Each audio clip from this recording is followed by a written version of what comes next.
and then get mad when you lose your DoorDash job after your, like, you know what I mean? Like I feel like this is one of those I hate everybody things, but I'm wondering if anybody else has Well, strong opinions here. I think first of all we need to play the video. Prime, can you put that up? Let's not. One second now. You can get away with that shit on Twitter. That's about it. Wait, no, you can't show so dick pics on Twitter, right? That's the whole. I mean, so yeah, what are your in thoughts, certain guys? contexts you could, but like this one. So look, okay. I guess I'll go first. I just wanted to make sure everyone knew what we were talking about. We're talking about this. Really? Really? You're gonna make me 50-50 on this? You know what I mean? Like I was like, Don't backpedal now. all right, so I haven't seen the video, right? So I'm just gonna go off of our friend Scott's description. well, nobody has seen. Hold on, real quick. Nobody has seen the video of how open or closed the door was, because apparently the man in question was drunk and passed out on his couch, supposedly. And then he sent ring light footage to the police. And then after that, the police decided to charge her. Okay. So you the open degree somebody's of which door, it was correct. You videotape them naked. You put that on the internet. Right, No, I don't think. But her claim, right, which And doesn't wait, seem to be did he refuted by any literally- known evidence, is that the door was cracked. And she goes to drop off the food, and then she's going up to a cracked, and like it partially goes open linked door, open? and there's a dude like exposing himself. So she's like, I gotta fucking film this. What the fuck is this? Etc. Still a bad decision, right? Yeah. But like also could be a perv. Critical fact: did he actually put in the description, whatever, leave food on porch? I think that's the default. So no one knows whether or not it was in the description, because I think the default is you're just supposed to leave it at the door unless you write specific instructions. I feel that's like a shut and closed. Like, why did she's like, oh, the door's kind of open. Let me look inside. Yeah. Unless there were the specific instructions were to like, oh, the door's open, right? Like, if you could please be so kind as to, put it immediately inside, right? Unless that was the instructions, then I think it was just the default. You're supposed to just leave it on the porch or whatever in front of the door. So if that's but also the you're case, supposed to leave it in front of a cracked door where a dude's got his dick out. I think I'm with the drunk pervert on this. It's an environmental hazard. Right? You know what I mean? Like I want the ring light camera footage. I want to see how cracked is the door, right? Can we Is the subpoena door like freedom of kind of information? right? Like where's the FOIA on this, boys? These are the answers we need in our society. So hold on. If We it's don't at need the a Epstein files. We just need this. well, hold on. We're taking down all the perverts. We're starting Hold on. small. Specifically talking point- about the size of this man's penis. Wait a has minute, yet to hold be on. Before we get there, okay, right?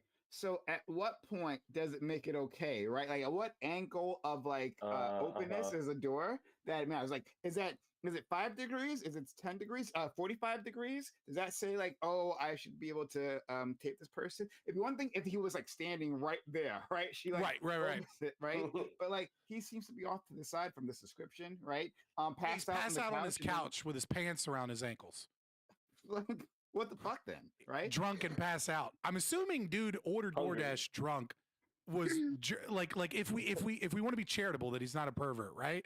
Yeah. He's like drunk, orders food, decides he's gonna rub one out first for some reason, and then just is like, like, and then like the food comes, right? Like, why is the door cracked, man? Like, I'm just saying, can we all just agree that I don't know how risky you guys are being with your masturbation, but It's very risky. unless you got like an exhibition king, Always in a right? cute angle. Never 45. Right, you know what I mean? Like, are we jerking off with the front door cracked on the couch? Because I feel like that in and of itself is already like a, hey man, what the fuck are you doing? Right? Well, okay. Like I'm Here's kind of, a that's why I'm question. 50-50, right? Like I feel like he did some weird perverted shit, but Was like he in what the she middle did of was definitely nowhere illegal. on like a dirt road somewhere, or was this in like a city? Because like that also Ooh, I don't know. that impact. It looked like it was in a neighborhood, like a suburban neighborhood, but I'd have to. Oh, I don't understand. What difference does that make? Well, I if mean, he's, you like- know, if he's he's, way like, out far very- enough, he gets less of a ding ding ding ding dong ding dong ding tax, right? Like we understand those people are a little weird. if your nearest neighbor is like a mile away versus like just next door to you, like Right, there's- like that's what is the absolutely- likelihood that you have the door slightly cracked Like, or why is the whatever door unlocked because you're trying to in the first expose place? yourself, or is it like, Let you alone know, open. like in a suburbs or in a city, you're exposed, like, let's be honest, that's your Yeah. intention. Out in the middle of nowhere, maybe that's just how you leave your front door. No, I don't. No, I don't. No, I don't believe that. One in Neither do I. any environment. But Yeah, I was just In trying to any I was trying to steal, man. sure. In any environment, right? Like it, like this series of events is plausible, right? Hey, I managed to order pizza, right? Through my drunken stupor, I stumble into my house. I like push the door closed. It doesn't latch, right? I fall asleep on my couch, and my pants are around my ankle. Someone, That well, part's a little hard. I have to But, read like, this still, comment. Was he wearing a belt? I have Was to there a read this belt on comment. him? It says, "It was too warm, Scott. Can a man feel the breeze of the cold night on his balls without any problems?" Can Well, we get hold the on. barometric data from that? from that area? I have, and I've told you guys before. Like a speeding ticket. What was it? Inclement weather? You know. I'm pretty sure I've told you guys before that I streamed Hey, the no Alan. pants on. 'cause What's it's, up, like, guys? Super fucking hot in here. Yeah, we're just sometimes, on a right? panel right now, and I then need we're just hanging out. breeze, right? Your front door, though. Yeah. It's not, but I'm just saying. But like, what was the temperature? What was the temperature? Do we know? Right? Like, to the drunk mind, does it not make sense to like pull down your pants? And again, if the door is closed, right, but cracked slightly somehow, right? Maybe just he went to saying. check, like, oh, is the food here? And then he tried to close the door. He was really drunk, so he thought he closed it. And then I don't know. If there was a belt on his pants, that feels more Corey, intentional. If there was we no need your belt, insights maybe on they this. just slipped down.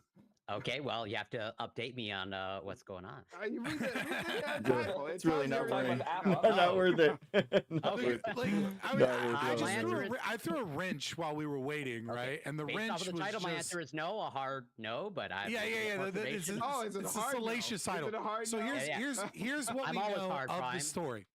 And I said I was 50-50 on it, right? Like, I don't really know. I want more details. But here's the details 50-50 on reported that. as we know.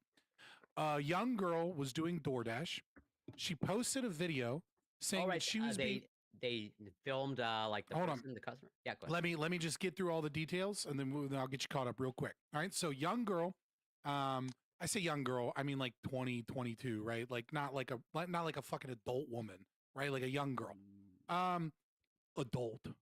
Anyways, is doing DoorDash. She says, "Hey, I'm getting in trouble from DoorDash because I posted a video of my sexual assaulter." So then people are like, "What video?" And the video is edited, so it's just the door is wide open. You can see her kind of pushing the door further open, and there's a man pass out on the couch with his pants around his ankles, right? Like dick and balls exposed, but it's not like he's sitting there like this. He's Dick and laying on balls. the couch, laying down asleep. He did the right? naked And you man. can right. And then then people are like, well, what was going on, right? The police contact this guy, presumably, as reported, but we don't have the evidence in hand.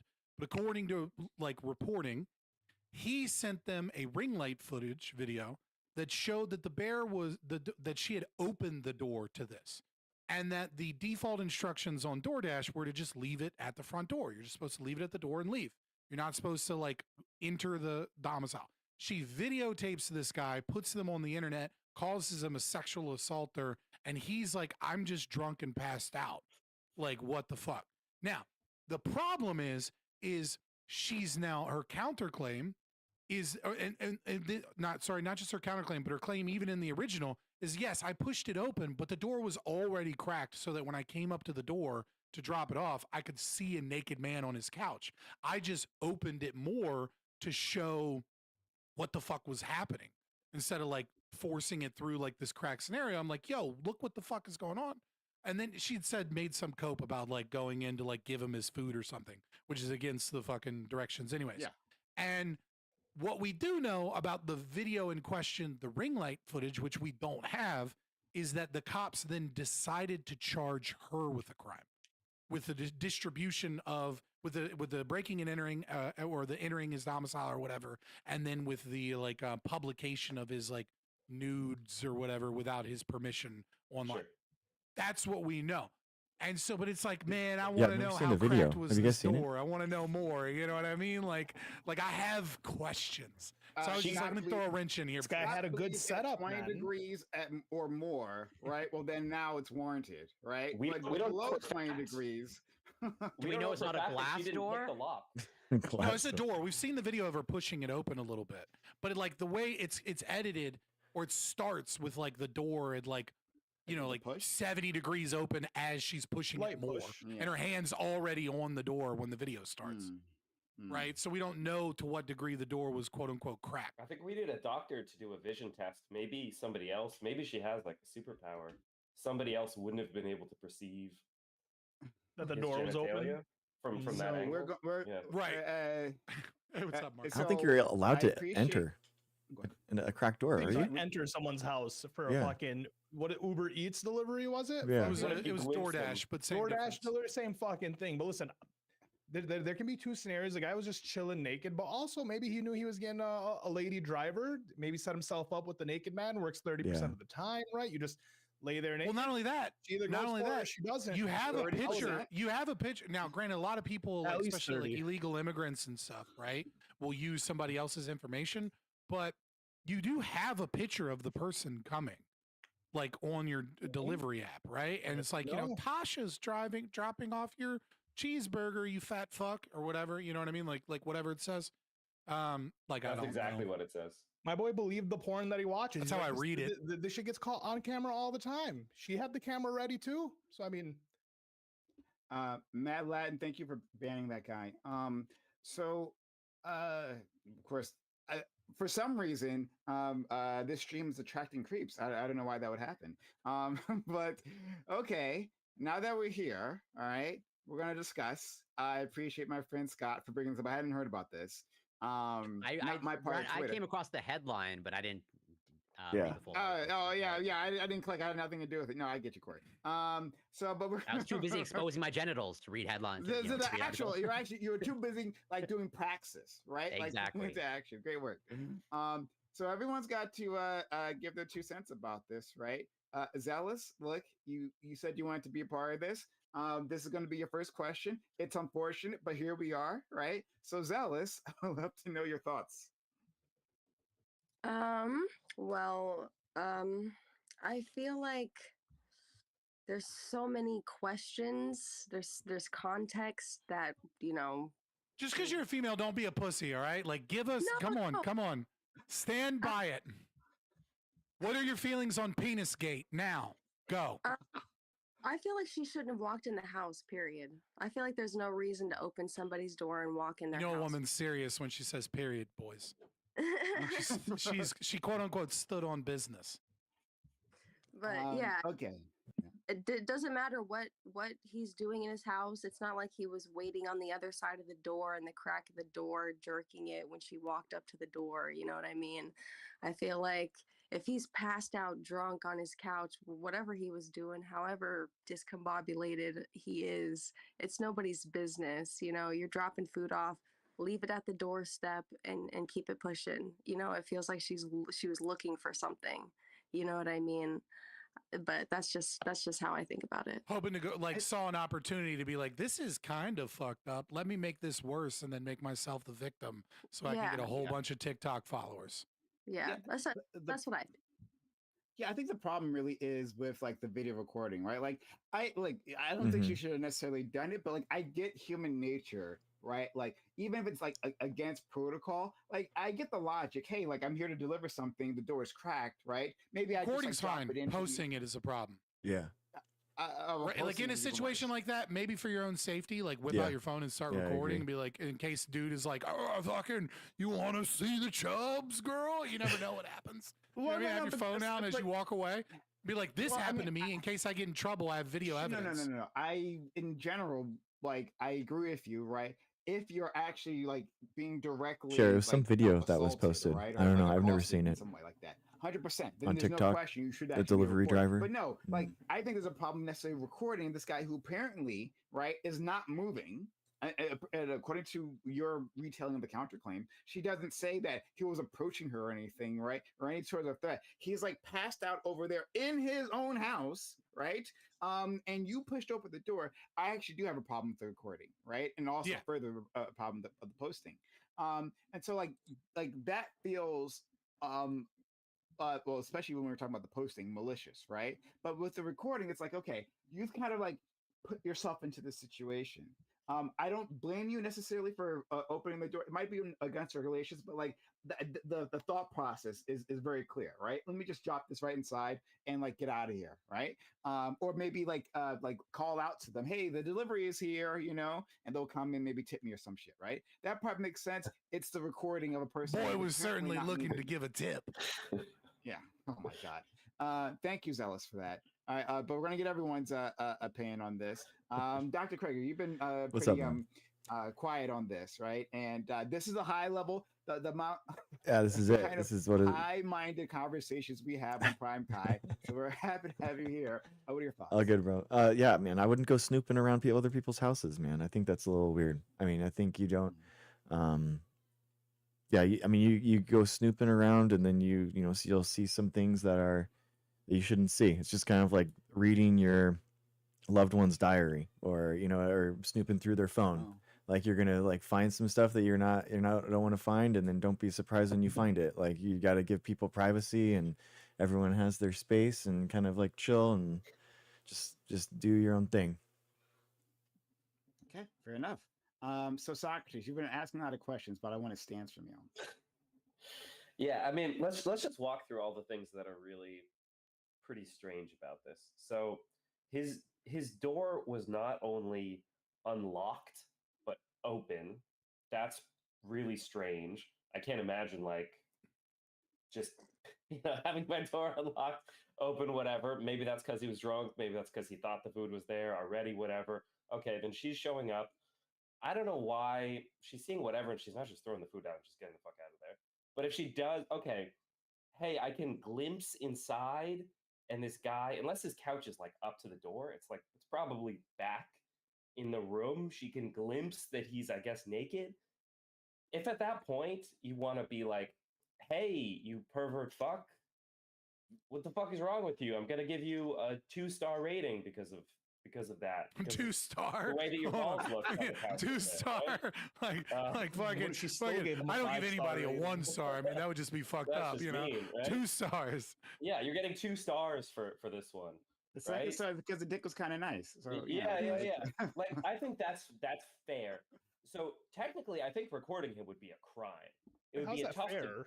It would be a tough to. Apparently, it prove. is. Apparently, it is, and that's why Yeah, she's for being charged with said crime. Yeah, For sure. right.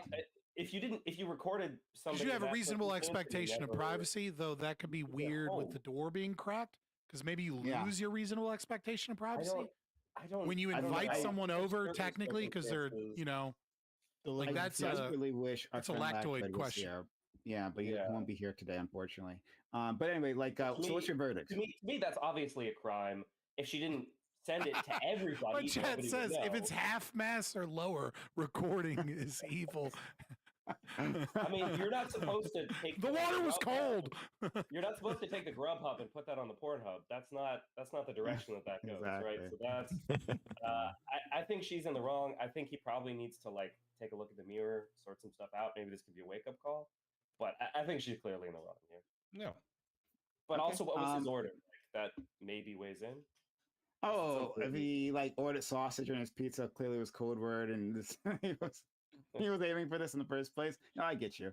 Let's go to our friend. And if it was like fucking Hawaiian with like pineapple on, then he's a fucking degenerate. Wait, are Like, we gonna lock him fight? up. Because Hawaiian pizza is top tier.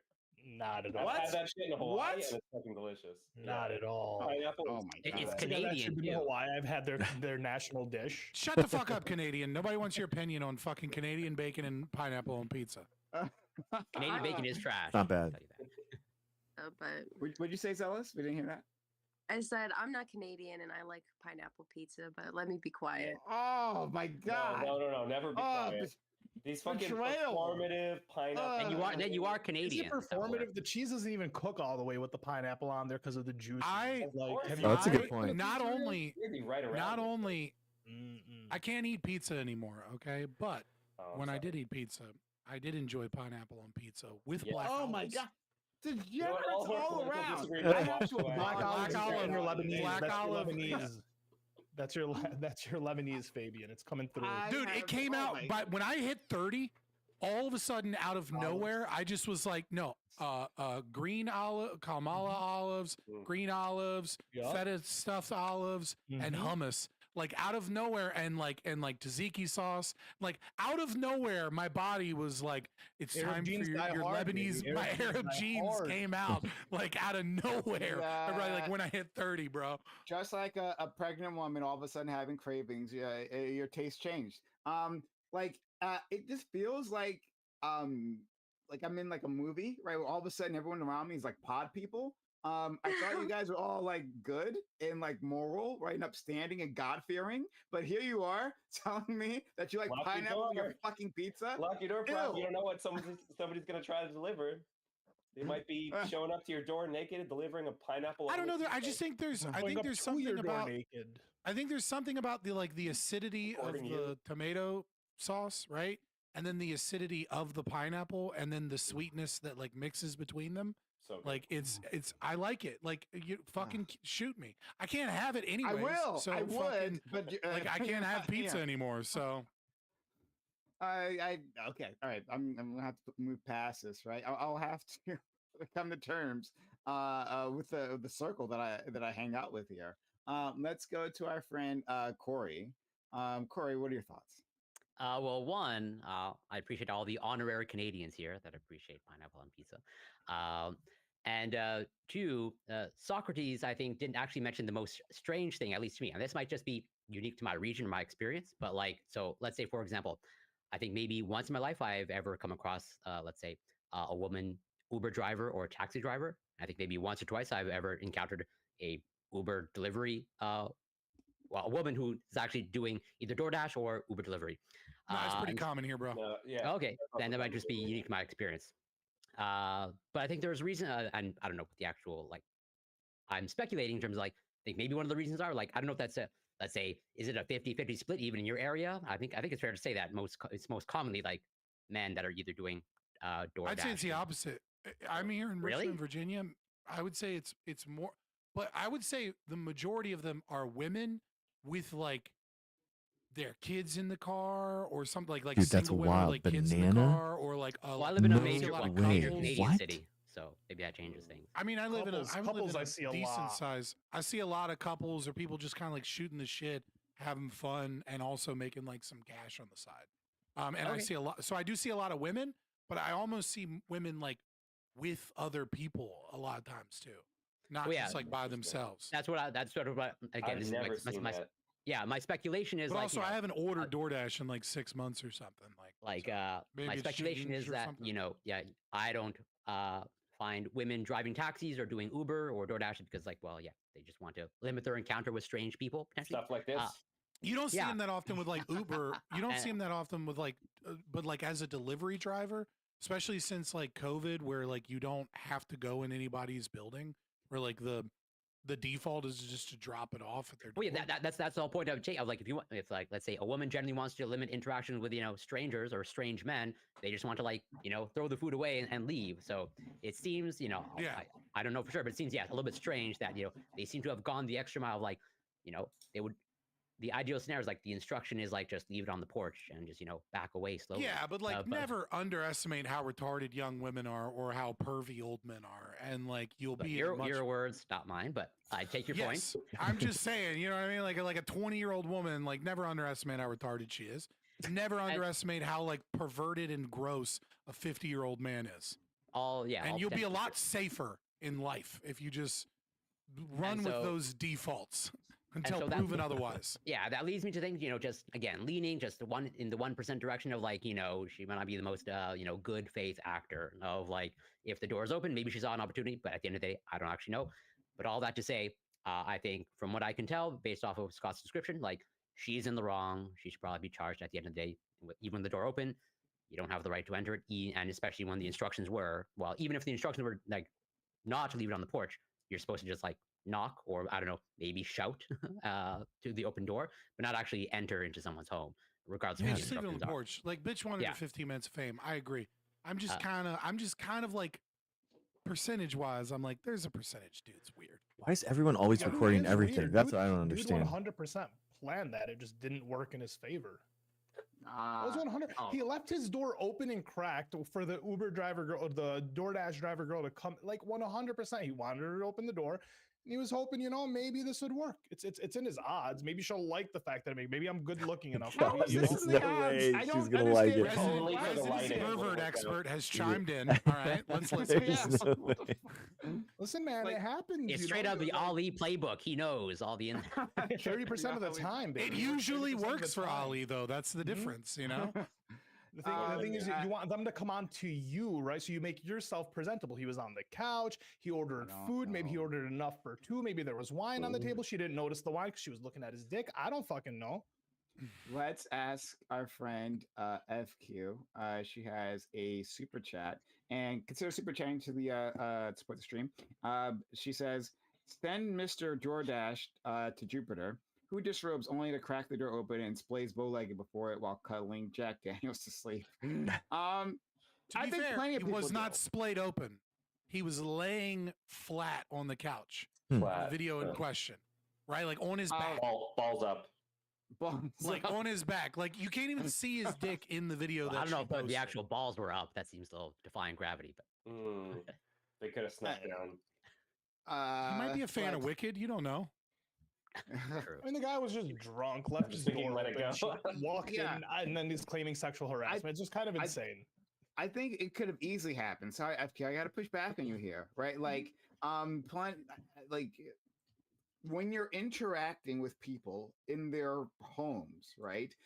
People do all kinds of crazy shit, inappropriate, right? Like, hey, I think the inappropriate part is maybe interacting with people when you're like so severely drunk, right? So you're ordering these these services, and then you have to interact with a person where you can't actually properly do that. Like that's like where he went wrong. But the idea that once that already happens, okay, like is it plausible that a drunk person does something inappropriate, right? But inappropriate within the context of their own home? Yeah, actually it is. And like that was fine. Like the recording is a problem, in my opinion. But thank you. 100%. Yeah. She had no right to record him. And if you Apparently, anyone else, apparently, my chat really wants me to know that there is like an option to report things, and she did. oh, okay. Like she Yeah. posted dude's video online, but never used the actual system Like, in DoorDash Yeah. in the Dasher app. Because there's to, like, nothing report him. actually to report. Even like when Socrates earlier was like, you can, give him 2 stars. That would be fair. I don't think it's fair. The guy was naked in his own home. She's there to deliver food. If he tipped her accordingly, if all things well, she walked 3 into stars? his house. No, No, he 5 tipped her stars. accordingly. 5 stars? Yeah. Damn. How much of a tip did she get is what I need to know. Well, wait. Is your contention that the only thing that should affect the stars is just like the most bare service? Do I get tipped as a bot, as a worker? Do I get the? You're not person serious right now, there? right? Like, Right. Is this if somebody deadpan has some comedy? unprofessional behavior or Apparently- something like that lowers it. Yeah, but he didn't do any behavior. He was lying. I don't think down on his Dashers. I don't couch. think Dashers even give star ratings to customers. Damn. Apparently I she think did you can both. That's more report of an them or Uber just go thing. about business. Yeah. I think it's more of an Uber Were you- thing. Yeah. Dr. Greg. Otherwise, happens. Apparently she did. Didn't know She we were did use the recording. system, and she did report him. Okay. For Okay. what? What's the report? I said chat. This is Oh. not a serious debate topic for me. I need everyone to know that this is Nobody's- not nobody's happy representative right of the now. majority Nobody's of happy. the content that I do. Throw out something fun and stupid while we waited for Hey, it's in people the that are official banner. habitually That makes it late. serious. You know, like fucking like Ali over here. It's in the genes, man. It's in the bloodline. Okay. Can't help it. we can move past this. We can move past this. Okay. We can get the actual content. So we do have one other individual who's coming, but there'll be more late. They got family stuff. But all right. Thank you for that. Much appreciated. Um, hello all. Thanks for being here. This is our every roundtable, which we have Mondays 8 p.m. Eastern. We've got a fantastic and for this show, quite diverse group of individuals. And I'm really excited. Really excited. We got some new faces. We got some returning faces. So I'm really pumped. If you've been liking the content so far, right? If you thought that was fun or interesting or anything, consider supporting the channel. Follow the channel or sub if you're in YouTube land. And consider like monetary support if you'd like. On Twitch, consider subbing or resubbing or gifting subs. On YouTube, consider super chats because if you super chat, we'll put your comment on screen. We'll answer it, deal with it. Maybe we'll spin out in a whole different conversation. It's a great way to support us. So shout out to anyone who does. All right, let's get started. Thanks for being here, Scott. As always, happy to have you. What's good? I'm Scott, Fabian Liberty. Check me out. I do ANCAP libertarian content. Not that fake pragmatist bullshit like Dave Smith, but actual libertarianism. Yeah, come hang out. Okay, it wouldn't be a good There's libertarian. been a war in libertarianism right now that like What, I could that's new? inform you Never of, but you happens? don't. No, it's like Liquid Zulu fucking put out a video, and it's the something of a celebritarian. It's a Dave Smith hit piece. We've been fighting against the pragmatists that are just trying to be like Republican light and as opposed to actual libertarians. It's been a whole thing. If you're not in the libertarian space, it means nothing to you. That was just a nod to the remnant out there. You know, those that know. And before this moment, there was peace among libertarians. Okay, let's move on. Most peaceful ideology there is, brother. And we will kill you if you violate our rights.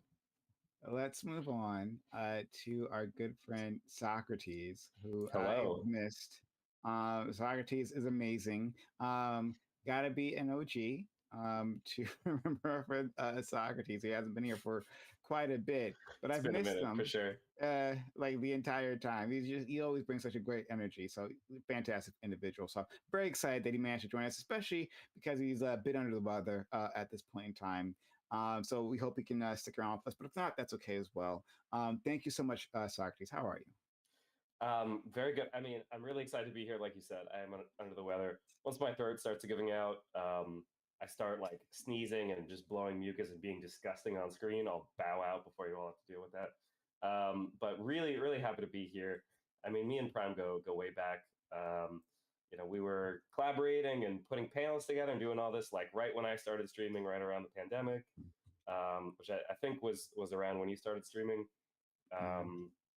But yes, super excited to be here. I'm a cancer researcher by day, and I do politics, philosophy, and science by night. So check me out on Twitch. Check me out on YouTube. Yeah. Yeah, he does it all. But it's also weird that like you think your sneezing would be the disgusting thing and not like the things that we just discussed. Okay, that's where you draw the line. It's interesting. But thank you, Socrates. And moving on, a brand new person to my channel who reached out to me earlier last week, Dr. Greg. Very excited to have you. You seem to be, but you're not necessarily new to this, like the general space of like these debates. Just the first time I've had you here. You're even familiar with some of the people on my panel. Dr. Greg, thanks for being here. Tell us about you, right? Like introduce yourself. Love to Sure. hear you. Thanks, man. Thanks for having me on. Yeah, I guess I'm a scientist. I have a PhD in microbiology. I've been a bench scientist for like 16 years, genetics, molecular biology. I basically genetically modify things for a living. But I host a science, like Ask a Scientist panel on TikTok every night at 9 o'clock Pacific. And people come in and just ask me questions. And like 60% of it is about the pandemic because it's like the biggest thing that people have gone through in their lives and science-wise. So it's a lot of that kind of stuff, battling and debunking misinformation and holding people that put out disinformation, and we do political organizing too. So we're trying to stop the 423 bills that are anti-science, pro-disease that are going through the states right now. So yeah, we do it all. Thank you so much. Next, our good friend Corey, no stranger to this panel. How are you, Corey? I'm doing well, as usual. I was looking forward to it, and grateful to be invited. You can find me on Twitch, CoreyCampbell84, Twitter, X, YouTube, Instagram, Substack. It's Corey Campbell. And also, what I will say is, I have no doubt in my mind that Socrates is the best cancer researcher because he debates on Twitch politics, and so that's the best experience you can have. But yeah, looking forward to it. And Corey, a biologist, right? Flex your Biochemist. muscles here. Biochem. The loser same biochemist. thing. Well, no, it's not the same thing. No.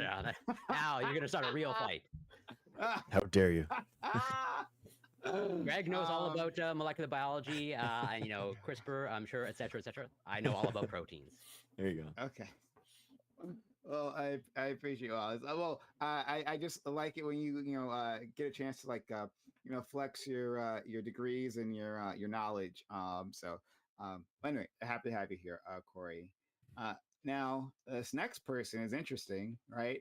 You got to be a super fan to remember our friend Zealous. Like we had her on way back, right? Many years ago. Interesting individual. She reached out to me. She said she wanted to jump back in it. So here she is, but she's like practically brand new, right? Just a few scratches on her, right? Good to go, really. So we're happy to have you here, Zealous. Tell us about yourself.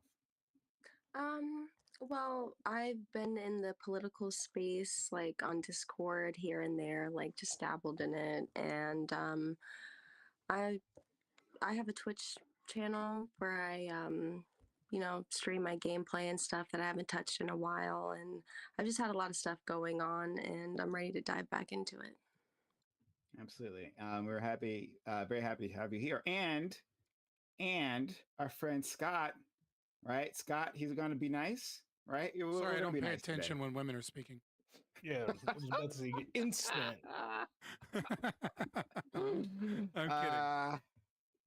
Okay. But I'm not mean to women. I just treat them the same way I treat dudes. That's it.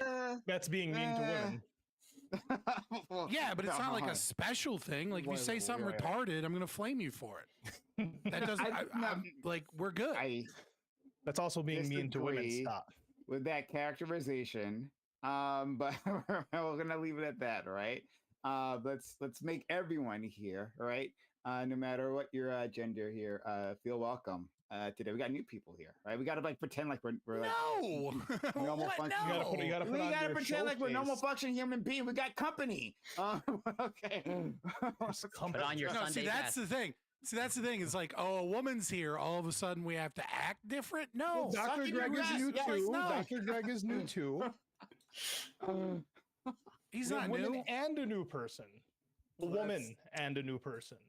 Let's go. I will fight vociferously for my ideology against any argumentation. I'm not here to pick on anybody specific.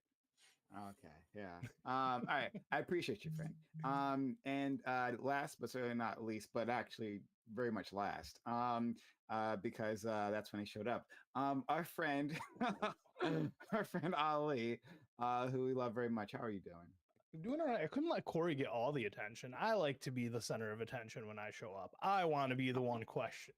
No, I go by Sociologic, Twitch, Twitch, Twitter, YouTube, all the things you can find me. Oh yeah, for sure, guys. I totally agree. No degrees. I kind of see myself as an it's everyman. frustrating for me too. That would be in Dr. Greg's lives asking the questions, but this is personified on stream for you people.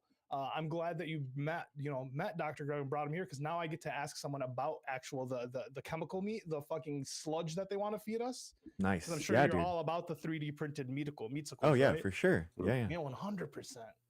Everyone. I'm pro meat printing too. Yeah, he's like, what about me? But he does the. I know more about protein than he does. I guarantee you, I know more about protein. He does. He definitely does. Well, he genetically modifies stuff. Isn't he the person making the meat? True. I He'd be the purify person making proteins it. like day in and day out. Yeah. Wait, you're also making the fake meat? I didn't know you were faking. Well, I okay, thought you're you not know- eating the E. coli that I deal with. You can. Oh if you yeah, want. see, you do different stuff. See, you're studying. That's in the real meat. The disease. He's studying the how to make it fake and how to eliminate disease from the meat, create new diseases. I'm on it. Okay. Well, wonderful. Let's get started. We've shambled enough here. Okay. We'll get started with the topic at hand. Again, thank you all for being here. Hope See, we're everyone's already enjoying acting different because a fucking female is here. We would not be starting the topic until like fucking 10:30 at night. If it was 10:45. a normal night. this. 10:45. Like When I you're trying to said- rein it in. Like I said, like, you suck in your gut, right? You put on a hat so she doesn't see how far your hairline has retreated. You rent a Ferrari, right? Because you pretend that you've got money. Yeah, this is what you do, right? When you have company here. So, in any case, topic is an AI startup called Two-Way, TWAI, has unveiled what has been called a controversial service, to say the least. The company is offering to create digital copies of your loved ones that have passed. According to the website, this can be done by filming 3 minutes of video of them before they die, and generative AI will do the rest. They released an ad which shows the digital avatars acting as trusted mentor. So when do you sorry. So what do you think of the product as offered? No matter how you feel about the service, do you think that something like this should be sold, considering all its possible societal ramifications? Capitalism has increasingly encroached on more and more parts of our lives, and now is looking to profit off our grief. Just because something can be packaged, sold, and monetized, should it be? Assuming there is no direct harm done, should society impose any limits on a person's ability to make a buck? Okay, so I ran I ran across this. I saw an article, and yeah, there was. The video. We could just like quickly describe the ad they put out because it says a lot there. There's a woman. She's like talking to her phone. And it's like a picture of an older female, right? And quickly you realize that's her mother. And like she's asking the woman on the phone for advice, right? She's pregnant. The other woman, she's pregnant and asking the older person for advice. And like the phone is giving the advice. And Maybe since then, it's just an ad, maybe for the audience's sake, especially since we're starting early, we should just communally watch the ad. It's like 2 minutes. Like, we have a whole long debate panel. Let's just let everybody see the ad. we could do it. We could do it. Yeah, we could do it. Okay. 1 second. Gotta. I mean, I know pull it we've up. all watched it, right? But just for the audience's sake. Yeah. We could do it. Let me put this together. 1 second. Actually, I gotta do. That's not gonna work. 1 second. Someone I stall for agree. No, I time. agree. And say something while I do this. Chad says it's not Catan scienced biotransfer, so I'm not that concerned. What? That was What a does that question for mean? Me. I don't know. It's a Warhammer reference. Like we're not Someone's having a- like we're not like someone's having a stroke in your chat. transposing You better, check on souls or anything, right? Like it's just generative AI. He's like, I don't give a fuck. Oh, Catan, like Necrons. Yeah. Oh, okay, yeah. I thought it It's was like then Catan, then it's a Forge. problem, right? Like but until then, he's I mean, fine with it. Look, if we can put my grandma in like a hulking robot with a phase weapon, then yeah, then I'm all for it. So long as she's not a You want a servitor. Full Metal Alchemist your Just- Not grandma? just for it. your job is to fold laundry. That is all you do. I mean, maybe a dreadnought. I feel like grandma could enjoy being a dreadnought. I didn't Okay. realize it was going to be this difficult for you, bro. I was just Sorry, like, yeah. grab the link, Don't worry about press it. play, share screen. Hold on. And I think this is the one I want. Prime's only been doing this for like 2 days, right? Here we go. Nice. Yeah, Fourth- I fourth day don't in the usually Streamverse. should. 1 second. I was usually. on the spot. I don't know why that's not showing up. 1 second. Share screen. Don't forget to share audio. Mm. Yeah. Well. Don't add extra shit. Well, no, I'm pretty sure the audio is important. I don't know. Oh, okay. Hold on. Oh, here it is. Okay. Okay. 1 second. I'm gonna have to do it. I'm sorry, you run out of yeah. reincarnation tokens. You don't get to talk to Sorry. Grandma again until next month. Okay. So let's see. Hopefully the audio will work. And 1 second. And let's move over here. Okay. Is it large? Can everyone see it? Yeah, we're Oh, good. yeah. We're good. Clearly. It's good. Okay. Can you hear it? He's getting hear better. it. See? Oh, honey, such wonderful. Kicking like crazy. He's listening. Put your hand on your tummy and hum to him. You used to love that. It feels like he's dancing in there. Oh, honey. Mom, would you tell Charlie that bedtime story you always used to tell me? Once upon a time, there was a baby unicorn who didn't know he knew how to fly. This baby unicorn was like your mom because she didn't know that she knew how to fly, but she knew how to do all kinds of fabulous things. Hi, Grandma. Hey, Charlie. How was school today? It was really fun. I made this crazy shot in basketball. I don't really care that much about basketball. What about the crush? Stop. Grandma, stop talking. Just tell me one thing. Look who's gonna be a great grandmother. Oh, Charlie. Congratulations. She says that he's been kicking a lot though. Like a little too much. Tell her to put her hand on her tummy and hum to him. You loved that. You would have loved this moment. You can call anytime.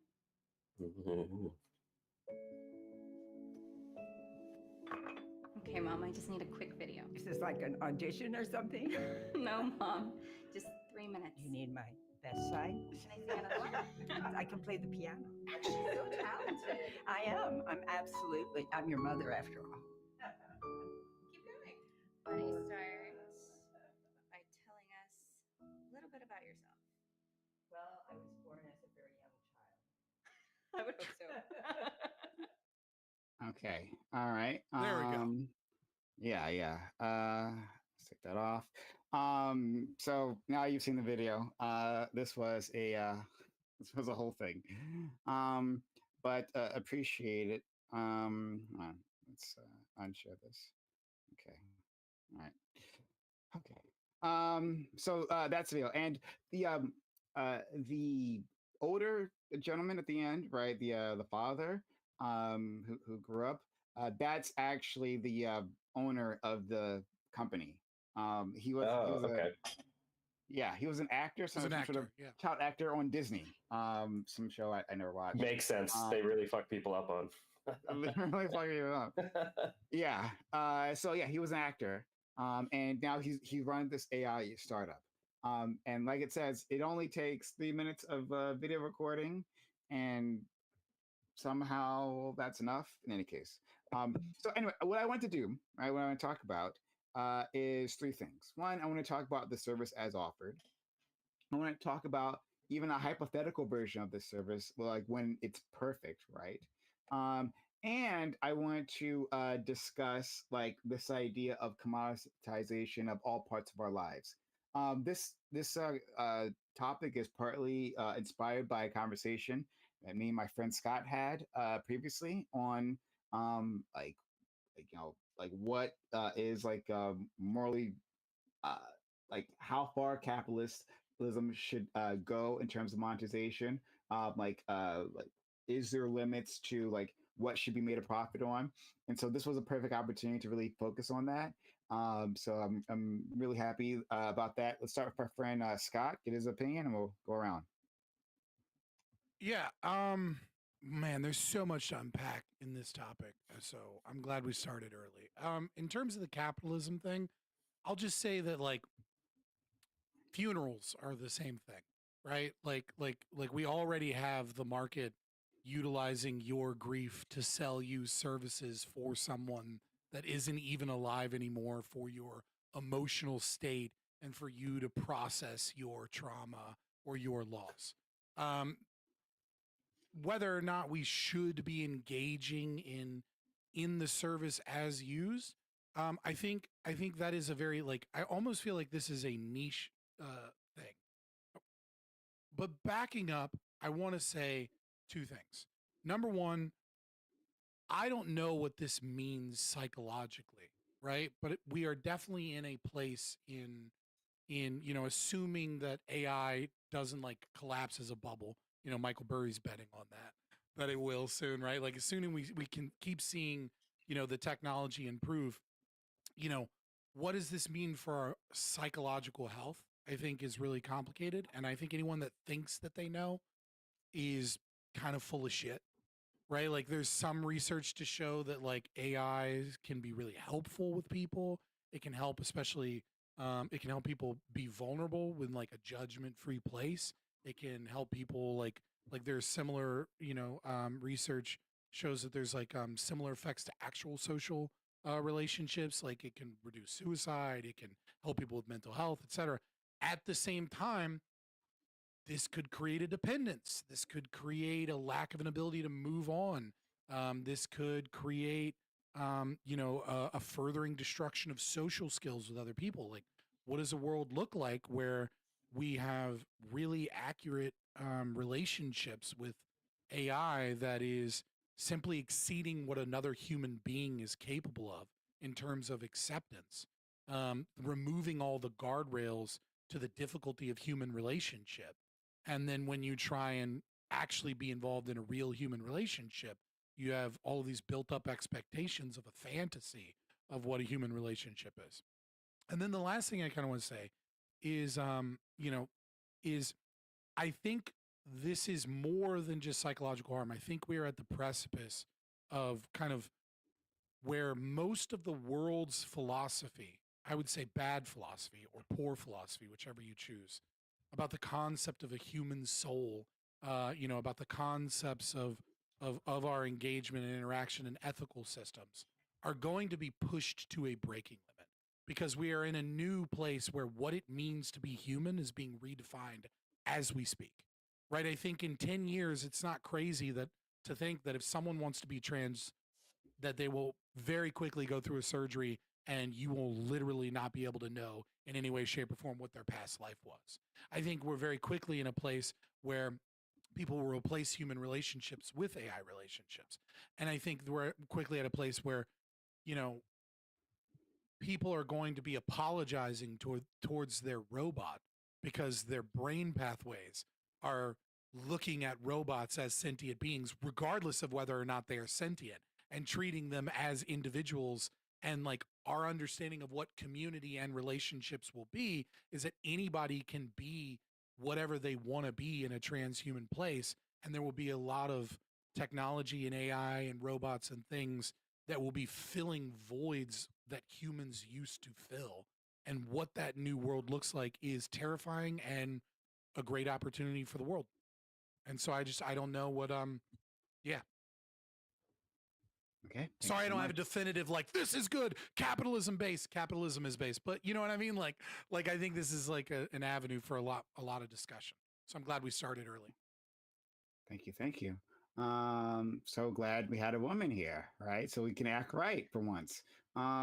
Let's go to our friend Socrates. Hi. Yeah, I mean, right now, I think the best thing that you can say about AI companies is that their products don't work very well. That's the least bad thing about them. Their goal is to eliminate employment for people who have it, to eliminate human creativity, to eliminate everything that's a roadblock to total domination. It's really a sci-fi dystopian attempt, whether or not they're successful at it. But this really is their goal. Is like, think of dystopian sci-fi novels. This is what Peter Thiel. This is what Elon Musk. This is what all these guys are going after, and they're doing it partly by a little bit lying about what AI is, or kind of deceiving people a little bit about what AI is. AI can mean a lot of different things. And so, hey, we made a render of your grandma, and hey, these researchers used AI to discover this thing that's going to cure diseases. I use AI in terms of machine learning every day because that's part of my job is analyzing data and building models. The AI that's being used here, the AI of ChatGPT, the power in these is primarily based on getting really large data sets of what of the kind of information that people didn't think was going to be scraped in this way, and so the safeguards weren't up. A lot of the CEOs of these companies have come out and said, hey, Supreme Court, we need you to rule with us on copyright law, because if we had to pay people for their data that we're taking, we would be non-viable as a business. And so far, courts, I think, have not been ruling with them, but they haven't like massively struck anything down.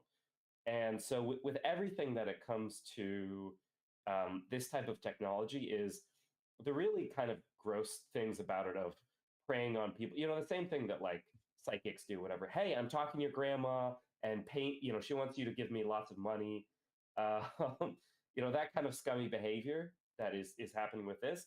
We need to also look a little bit past and look at so companies like 23andMe that were providing genetic testing. As a cancer researcher and someone who works with genetic data and sequencing myself, I was always very wary of that, and I was vindicated when that company was sold and its data was sold. And so anybody who was a user, they weren't viable as a business just based on what you pay for it.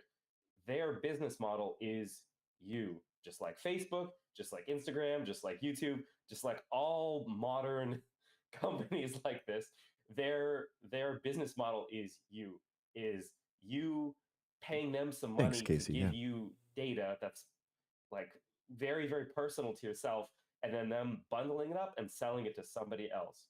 And that's what is likely to happen here. Maybe there's enough people who will get really addicted to this and will be psychologically harmed enough that they'll keep paying probably escalating amounts of money. That, if I were a scummy evil person and I had invented something like this, that would be my business model, would be like gotcha games basically, but like, with your holding your grandma's likeness hostage.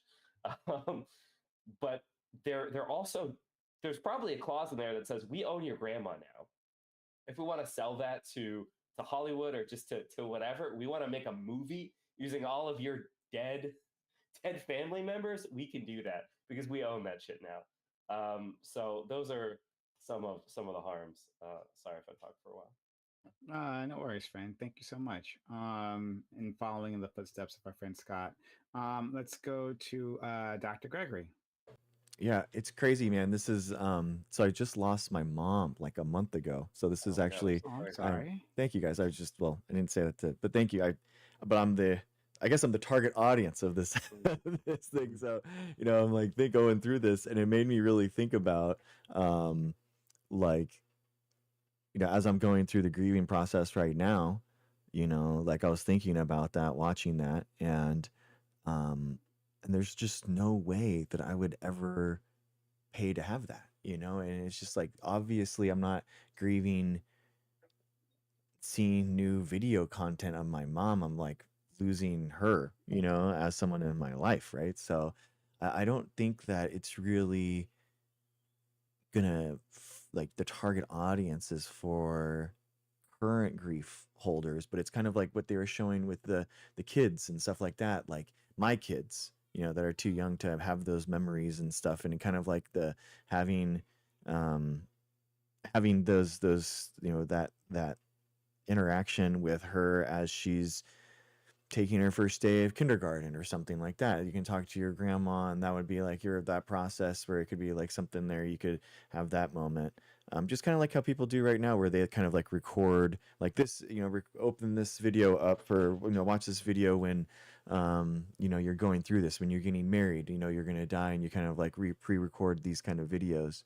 I could kind of see that as like what they're trying to do, but I mean, already, like I've tried the, make a video out of your picture thing, and there's that uncanny valley thing, right? Where it's like, it doesn't look right, and like for me, it's not good, but for other people, it might be. So it already is kind of used that way for other people, but not yourself. And I was thinking about that, like in the terms of like ChatGPT and how it's used primarily right now. The number one way it's used currently is actually like therapy. So like having a therapist that you're talking to, or someone, maybe it's not your mom, but it's your great grandma that's that you didn't know, and then you could be talking to that person.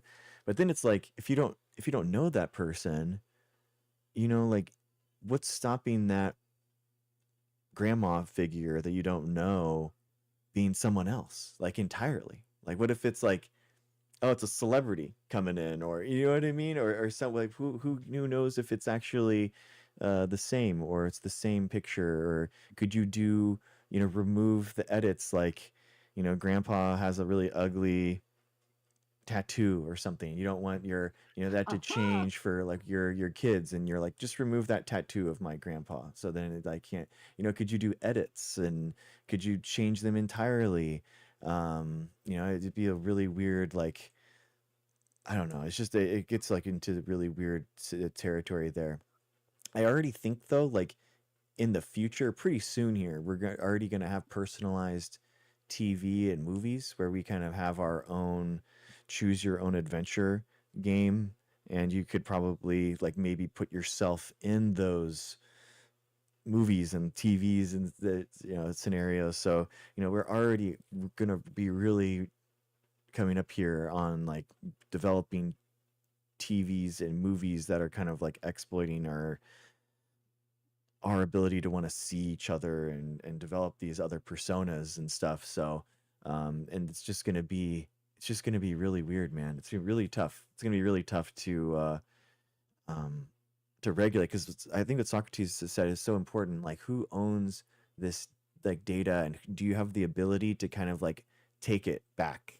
You're like, I don't like this. Like, this is not okay how you're using my grandma's likeness or whatever. I didn't want this to happen, and I want to take it back. Like, do you have that ability, kind of like the right to forget that in Europe and the data there? I think that would be like really important. So yeah, it's really weird. It feels very weird. Thank you so much. And you've already introducing some interesting moral dilemmas, which I had not considered.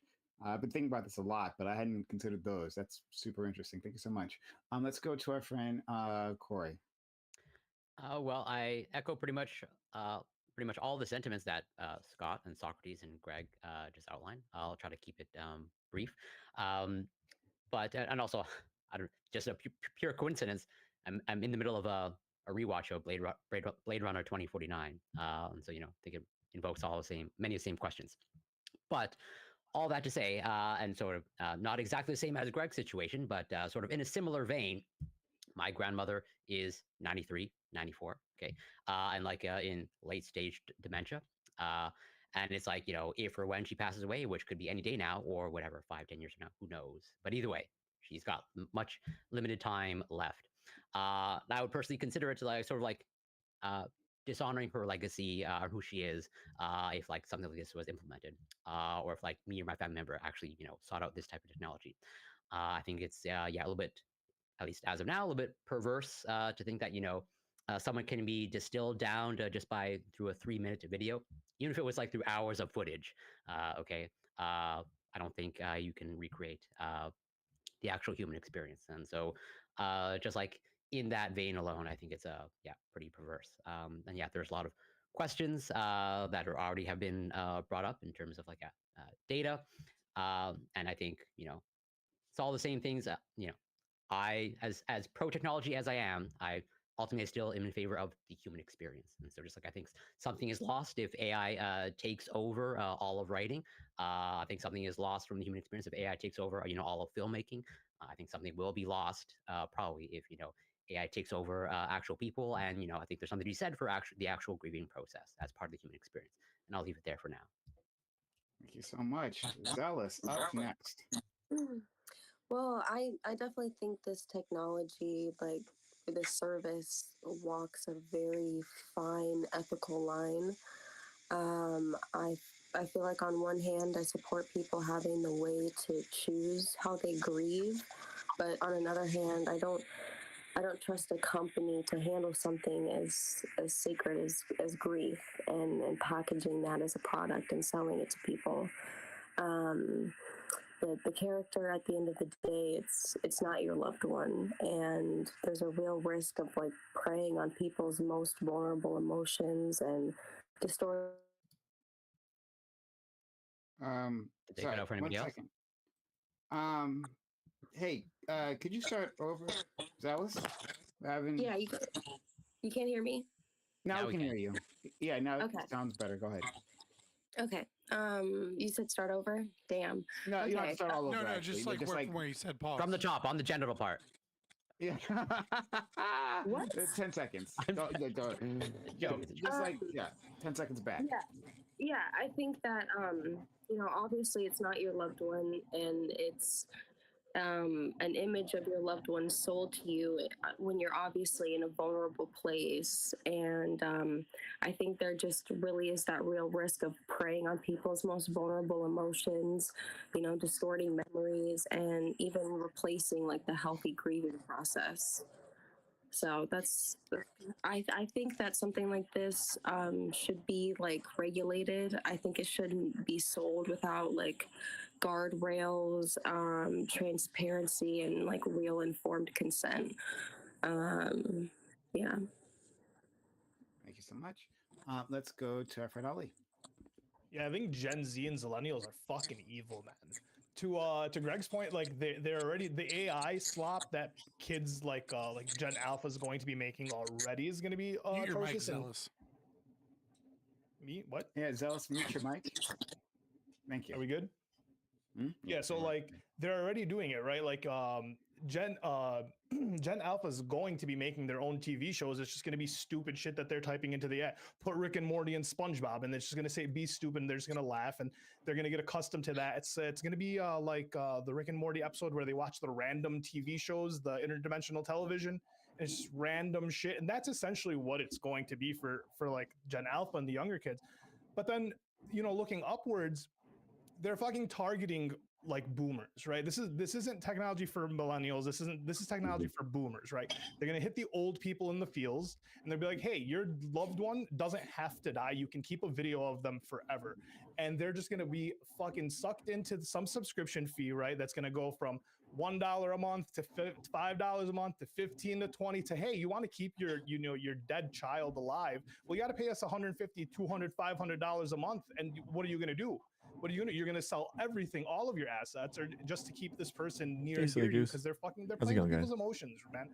We need to let people grieve. We need to let people like go through that process, and they need to have closure. And this is like the easiest way to keep the door open. And it's not gonna be like it's not gonna be a long time. Like I don't see anyone our age using this. I don't see Gen Z using this, but it's just gonna be hitting the boomers. And then once the boomers die, this technology will die. But you're talking like you still got 10, 20, 30 years of these people kicking and subscription fees going. So yeah, Gen Z is fucking evil. Thank you so much for that one. What is up with all this audio? Is that you too as well? Mine is muted. I think that's Socrates. Your mic might be a bit hot, Socrates. Oh, really? Yeah. Oh. Now it's gone. Yeah, it was you. Yeah. It was like picking up maybe like the AC in your room. Like maybe you don't have a noise gate on it, or it's like or it's not sensitive enough. So it's like cutting on the. Oh, now we can't hear you anymore. Can't hear you. Well, he's muted now. But how's that? Is that better? Okay, that's better. Yeah. I There you just go. fiddled with it. This is like my old Razer mic from when I started streaming. I think it's okay. It might be seeing the end soon. Sorry about that. No worries, friend. So we have one last person joining us. Very happy to have them here. We haven't had them here in a while. This is a reunion show for lots of people. Our friend Eucharist, he didn't have the stash the last time I saw him. That's a more recent addition. But he was the type to have like a bunch of books behind him, like a fucking professor. But That's an AI background. Make no mistake. it might be. You It can might grab be. whatever you want. That's Thank you for being here. Do I need to start doing Eucharist, that? please. you should. You really do. If you want to communicate your intellectual seriousness, Scott, I think you need to have bookcases behind you. No, it just so happens that every My time I have bookcases are a mess. every time I have a place to live where I can put a computer, it just also is the place my bookcases can go. I've thought about hanging a green screen so people would stop thinking I'm a pretentious jerk about the books. But yeah, thanks for having me back. It's been a long, long time. I mean, Socrates was saying, I think the first time I was on your show, Prime, was in like 2022. Like yours were the first panels I was ever on. So it's been a while, man. It's good to see y'all. Yeah, I missed the. I was listening on the side while I was putting my kids to bed, like a bad father. But I missed the. You were listening to the DoorDash conversation. genitals thing. Yeah. My position is that everyone is a pervert and we should all be prudes again. Okay, that's my position.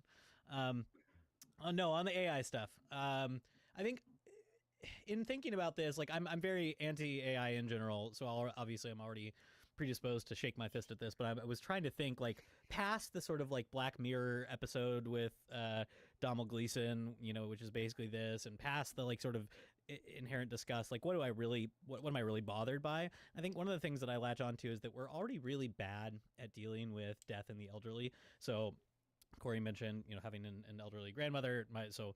Someone else mentioned, yeah, my dad passed this summer, my grandpa passed this summer. So I feel like I'm also the target audience for this. And I think we're really bad at thinking about death. It's painful for us to think about it in advance, to deal with.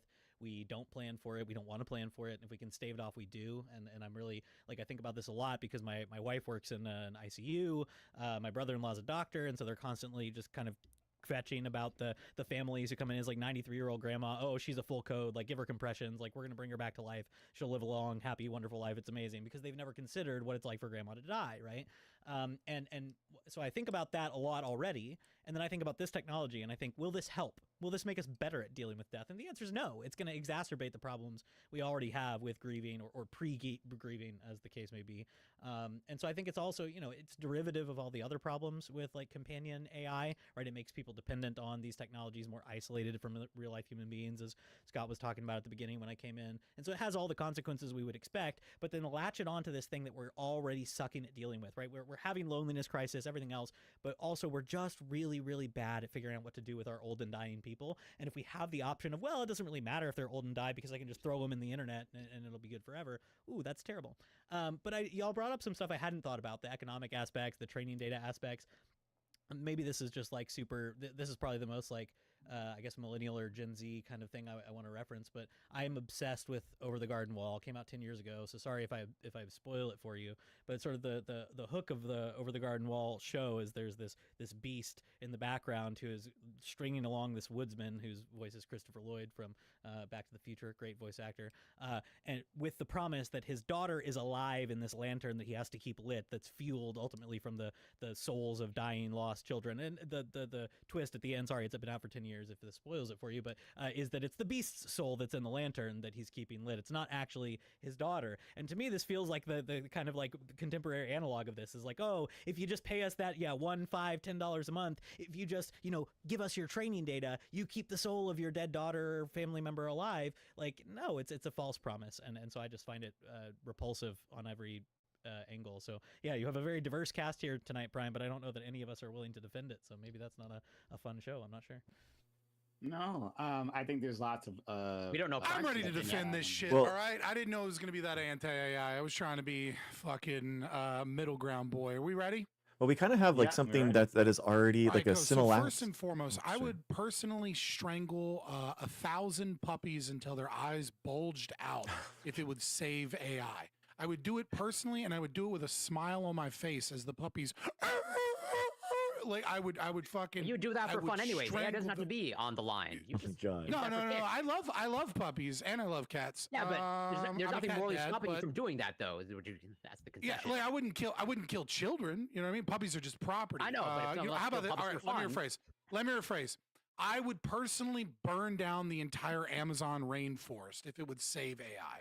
That is how pro Okay. AI I am. Now, whether or not this specific implementation is going to bring good or bad things for society, yeah, I want the market to be able to figure that out, and I want to be able to look at the consequences of it and have that conversation and talk about whether or not we should or shouldn't support. But in terms of the AI, you know what I mean? I thought I was trying to hone in specifically on this. I want to say that's how pro AI I am. I celebrate every time someone says I lost my job to AI. All of you should clap in celebration. Strangle a that puppy is till its eyes. thing, right? Like when Amazon fires thing to lose your 13,000 job. people, I'm like, fuck yes, dude. And during holiday season where they should be hiring, such a beautiful thing has happened, and that is 13,000 people have lost their jobs. Rip bozos. You listened to the media when they told you to just learn to code. Ha ha ha ha. This is beautiful. And there's no fucking logical argument against this. Okay. You should all be celebrating that. And then lastly, to Socrates, this Celebrate the idea that down. you must be paid I for do? your data, this idea that like we ought to be paid for our data, how do you price something that is 1000% we already should be paid being, for our data. that's retarded. Nope. How do you you're gonna- price something that nope, shut up. I'll How give do you you a price something? How do you price something that people are already voluntarily agreeing? What you're saying is, Exactly. I'm a There's a dumb, crack in retarded the door. socialist. They sell it I'm for a you. socialist. I want the government to step in and stop the free market. I want to stop people freely giving their data because me, big old smart socialist, knows better than the stupid We should have people. 6-year-olds No, on no, as a Instagram, that's capitalist, totally fine. I think what should Get rid of happen is- IP. That's the fucking get problem. rid of The IP, idea yeah. that the idea that you have to be trained on data would require, logically speaking, logically speaking, the government, if the government should pay people for data that they're freely giving, then logically speaking, it should be a form of theft to view someone's artwork on Twitter if you're using that to become a better artist. If I see artwork out in the world and I go to a museum that's freely available, let's say, and then I view that artwork or I view pictures of it online and I study that so I can be better at drawing, then I actually owe Da Vinci's family for fucking being able to look at his paintings. Why would you owe them? Because I'm training myself on the data that is out there that is being freely given. There's no difference between it. It's IP retard. It's the exact same thing. If I freely give you data, if you're saying that I need to be paid because I'm on Twitter or Facebook or whatever platform and I'm giving someone data and I'm doing so freely, then what you're saying is if people choose to freely give data, then and the government needs to step in and force those people to be paid for that, then it's no different than anytime an artist has a piece of artwork and someone else sees it and goes, "Oh, I like that style." Is there a little bit of a difference between me as an artist viewing the works of other artists who want artists to view their work and create new human creative work? Is that different from a company scraping all of the data in somebody's database and then plagiarizing their art, plagiarizing a bunch of people's art? I mean, if you pack in nonsense terms like plagiarism so that you can get the emotional pull of other people, sure. It's illegal. But if you think about it logically, there's literally no difference. Nonsense. You don't think plagiarism is a valid concept? I don't think IP is plagiarizing when it copies other forms of art. I think plagiarism is. I think IP is just a nonsense. I feel like Disney might have something to say about that. I feel like plagiarism is when you are attempting to push.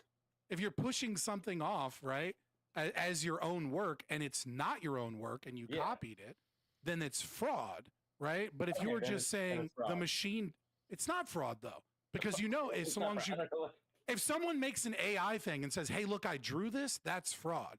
But if someone says, "Hey, I put this into AI and this is what it got," there's no fraud there. They told you exactly where they got it. They got it from all of the publicly available data. It's not plagiarism. IP is a nonsense thing. It's completely nonsense. You don't believe in you don't believe in copyright, you don't believe in IP, that's fine. But we do you don't believe that in any circumstance ever? No. It's contradictory. It's illogical, which is the highest insult to the concept of property. Intellectual property is the claim that it is property. Property means that you have exclusive control over a scarce resource. It's not a scarce resource once it leaves the mind.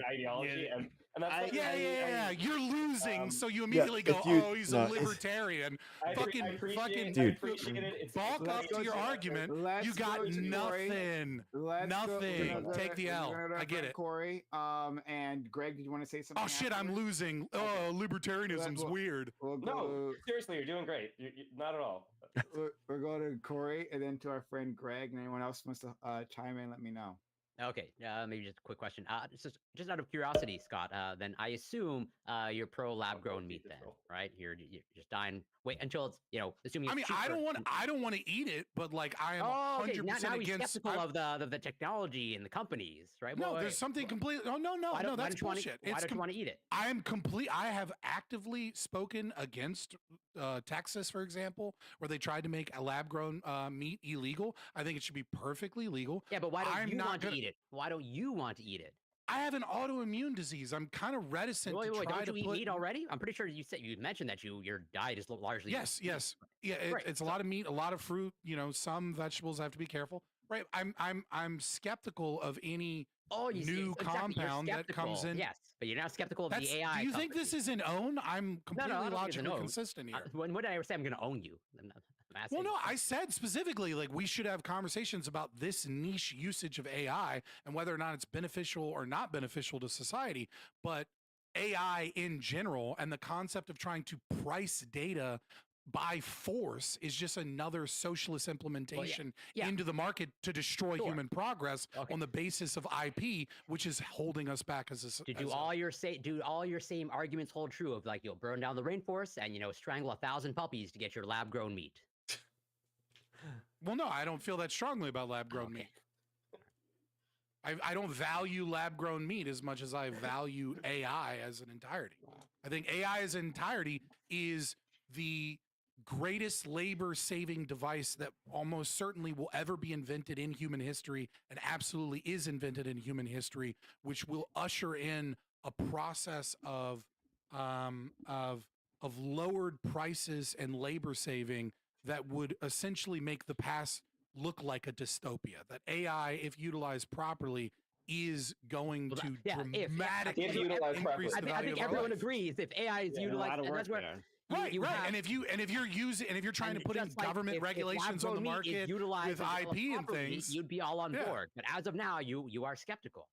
So yeah, And so just to set the record straight, just so there isn't any confusion, I'm not anti algorithms. I'm not anti software. I use AI every single day.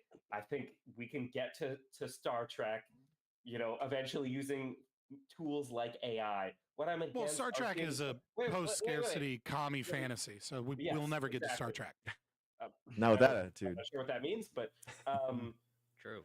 But the issues that I have with AI are the control of these tools by very few, very antisocial people who, when asked, "Oh, okay, well, do you want humanity to continue and thrive?" Or like, "I'm not so sure." Who say stuff like that? Who believe things But you're like that, you're who pro want that. to You're pro dominate that. the Hold on. earth. That doesn't make any sense. If that I was wanna the go to- case, then you would be I wanna go to against Dr. regulation.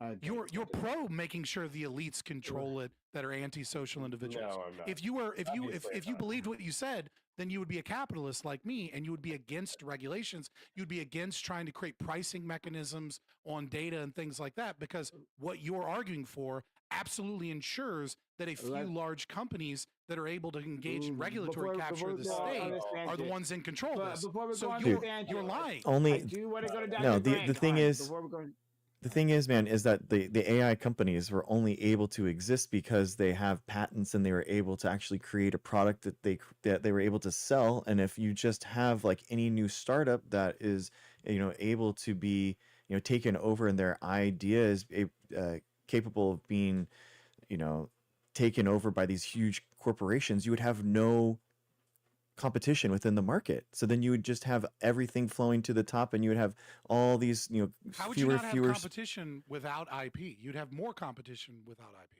because any new idea on the market, like the IP protects the company from actually being able to create a product. It literally definitionally creates them. Yes.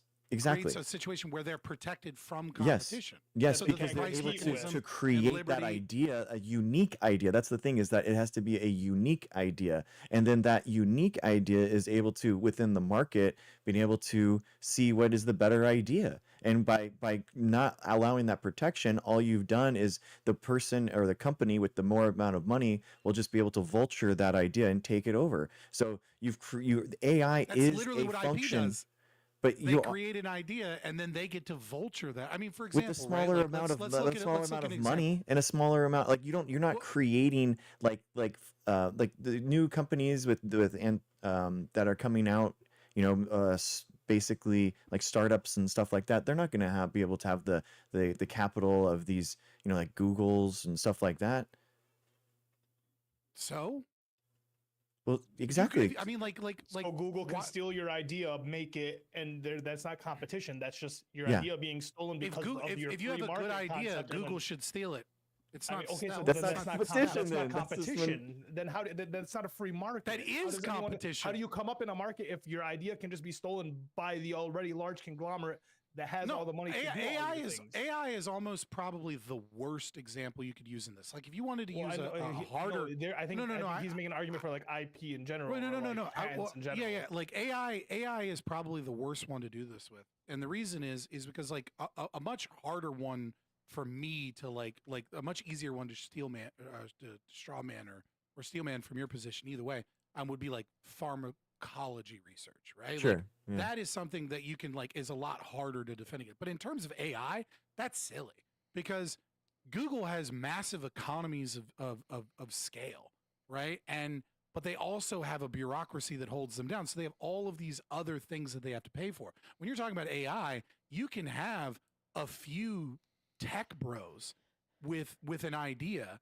And yeah, Google might take or use that idea, but in terms of efficiency, like Google has so much cost with HR departments and massive buildings and all of these other They're things. burdened with that, capital.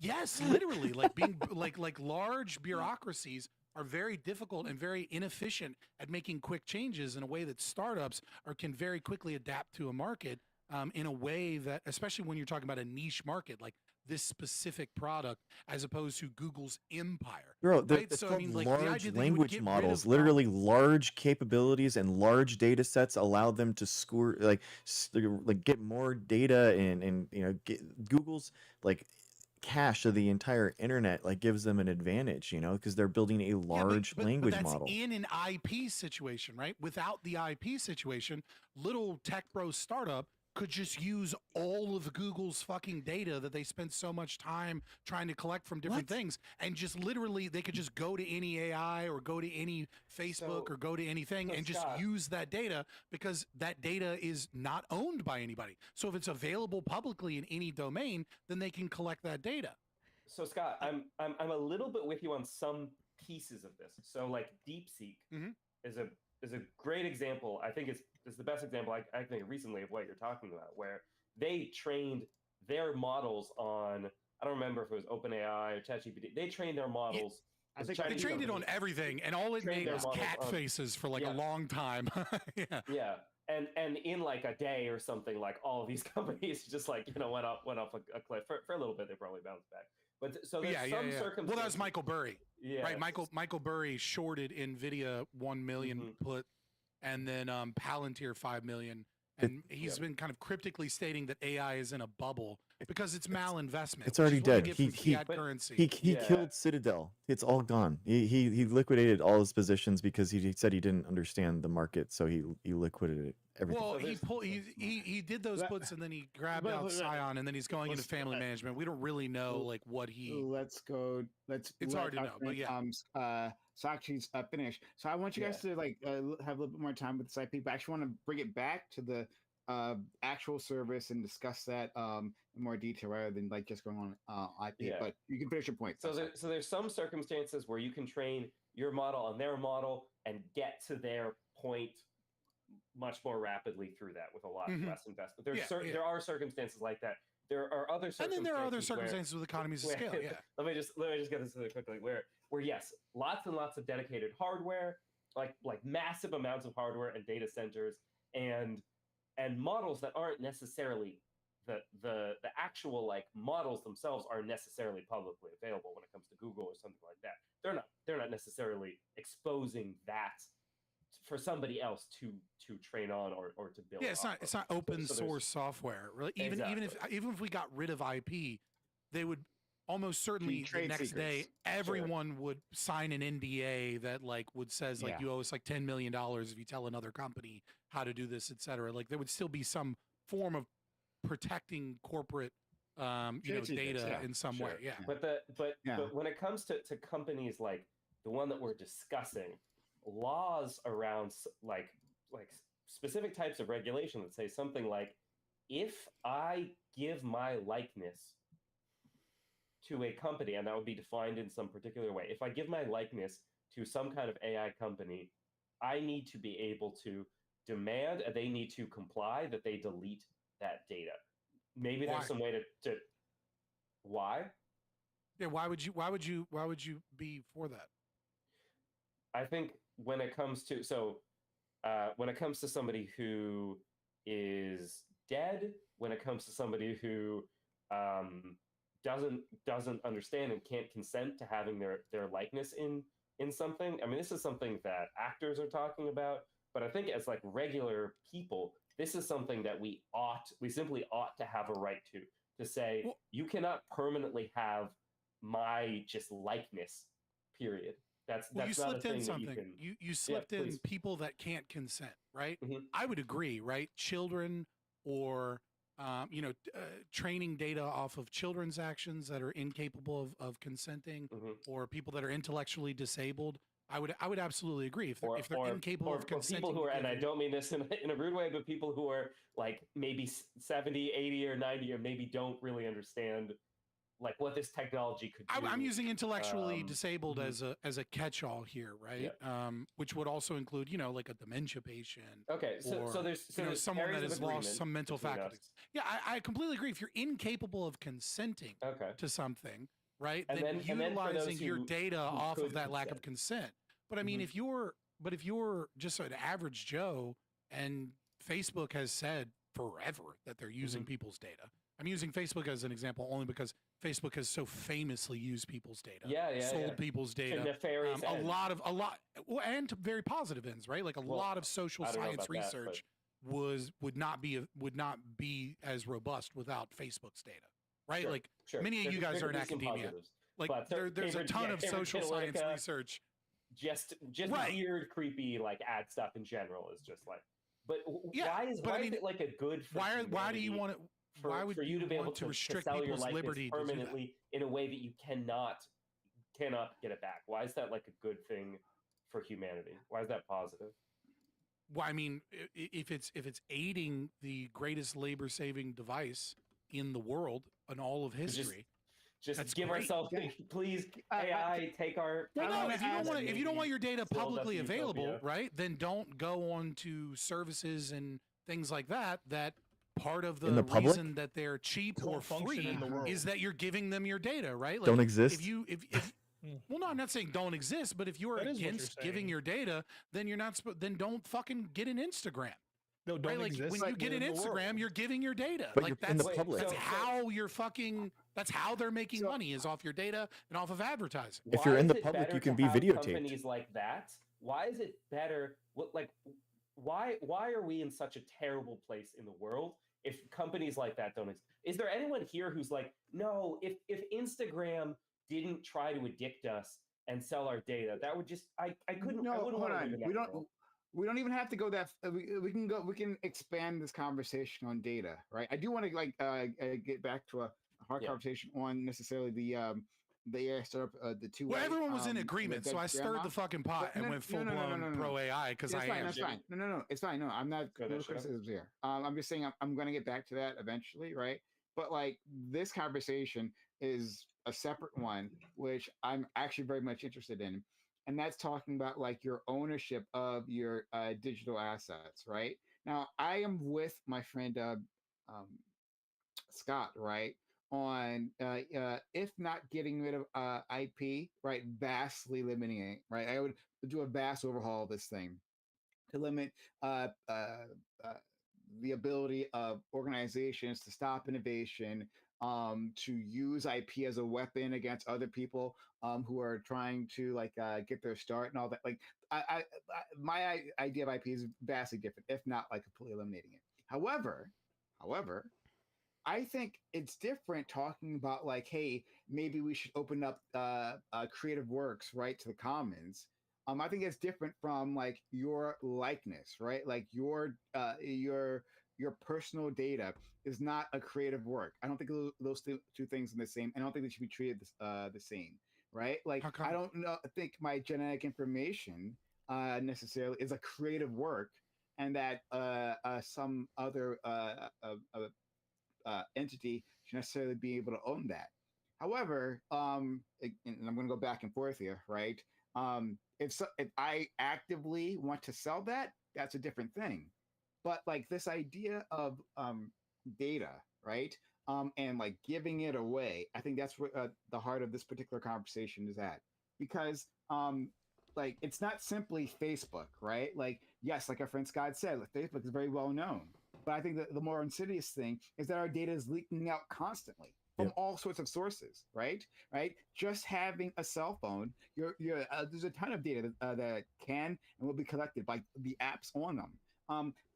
Like Louis Rossman, he's a YouTuber. He does a lot of work on this. But he talks about how like the TOSs in cars have changed, right? Your car, modern day cars, right? Anything you bought within the last like let's say 6-7 years, right?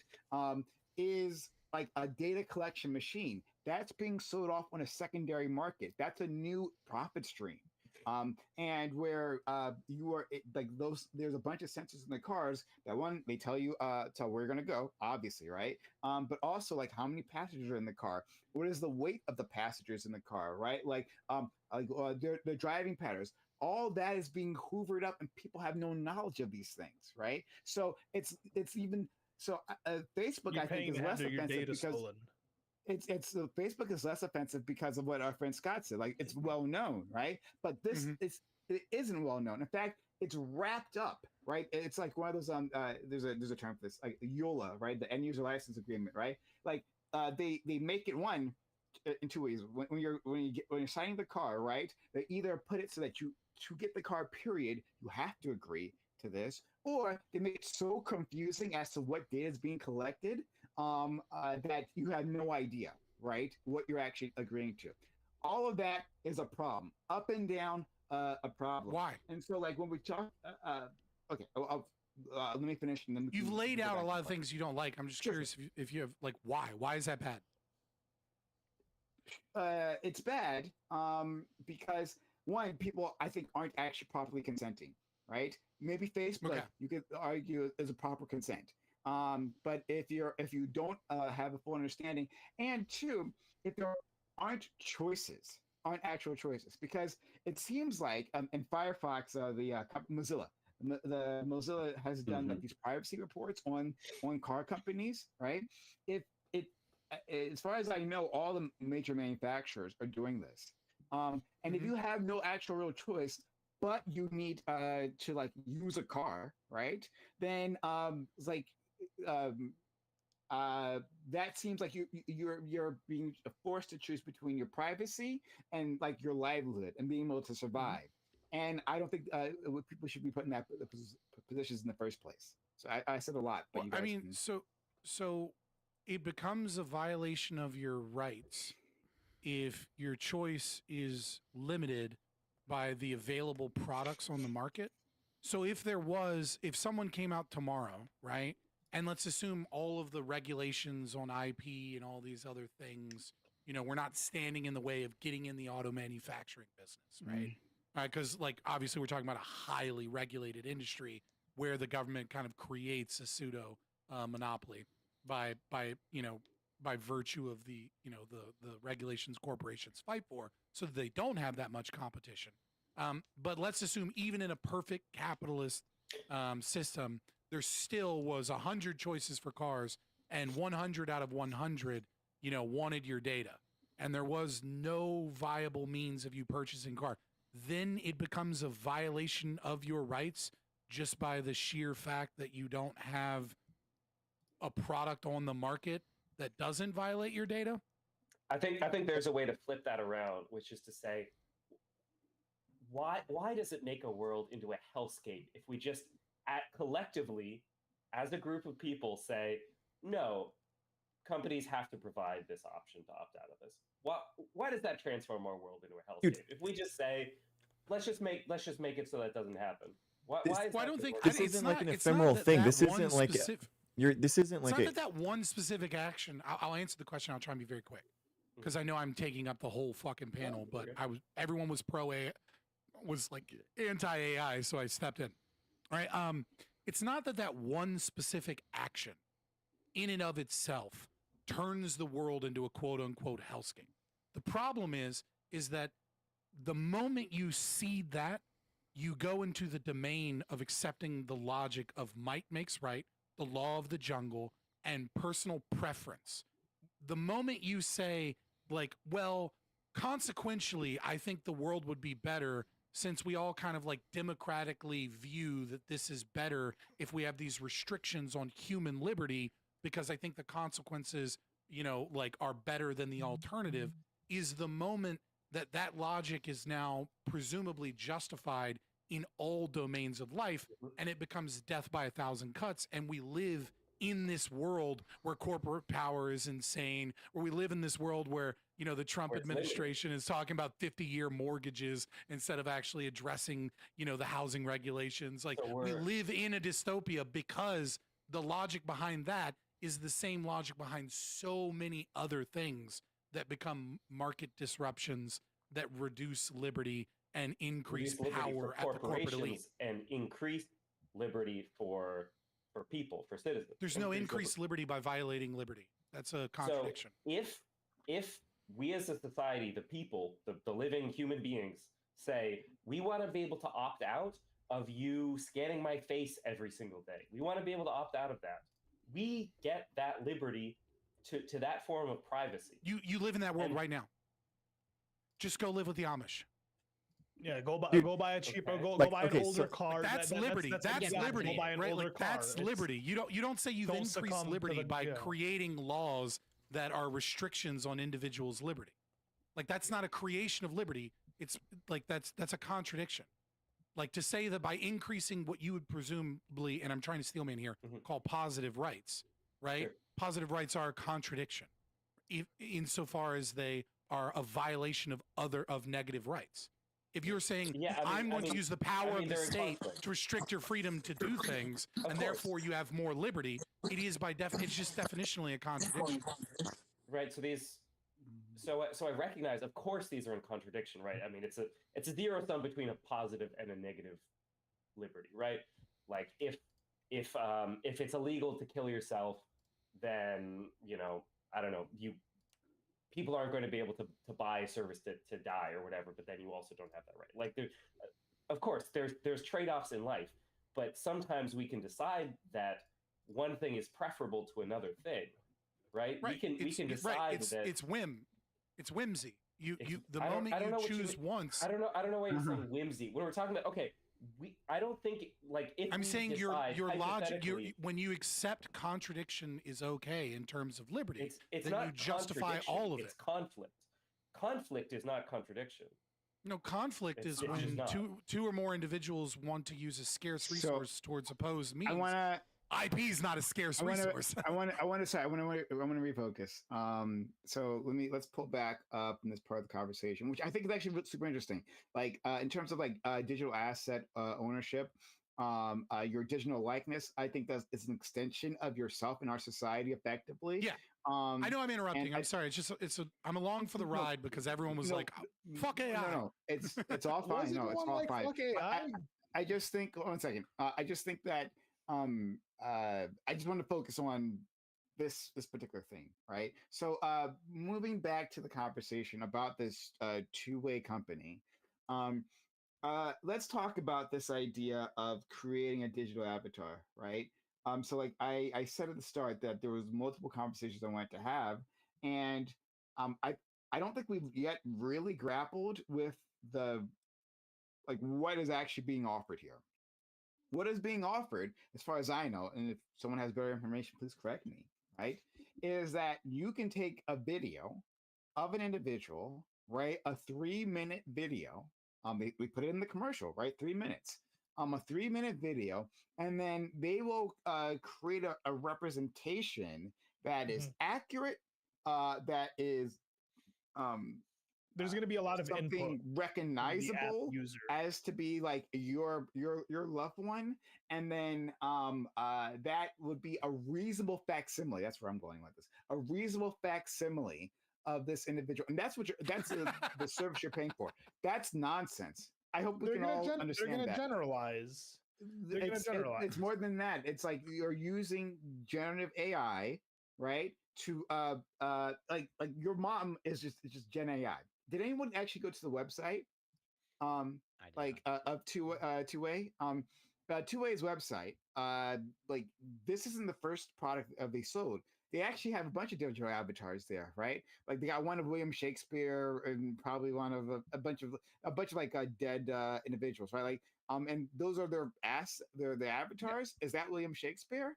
Right? You might have scanned his works, but like, is that him? So that's like they do these representations of just of anyone. You could make one of yourself, right, and put it up on the website. But like these things are poor. It's a poor product in and of itself. And now they're using that poor product, right? They bundled all of this and extended that over to like the funerary side, and said like this is a worthwhile representation of the person you love. They're offering a false product, like at the start. Does everyone agree with that, or does anyone think otherwise? I agree with that.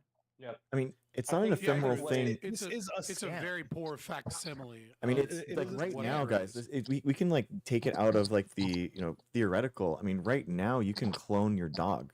You can take a DNA sample of your dog and have it cloned, so that like it is essentially the same thing, like DNA wise.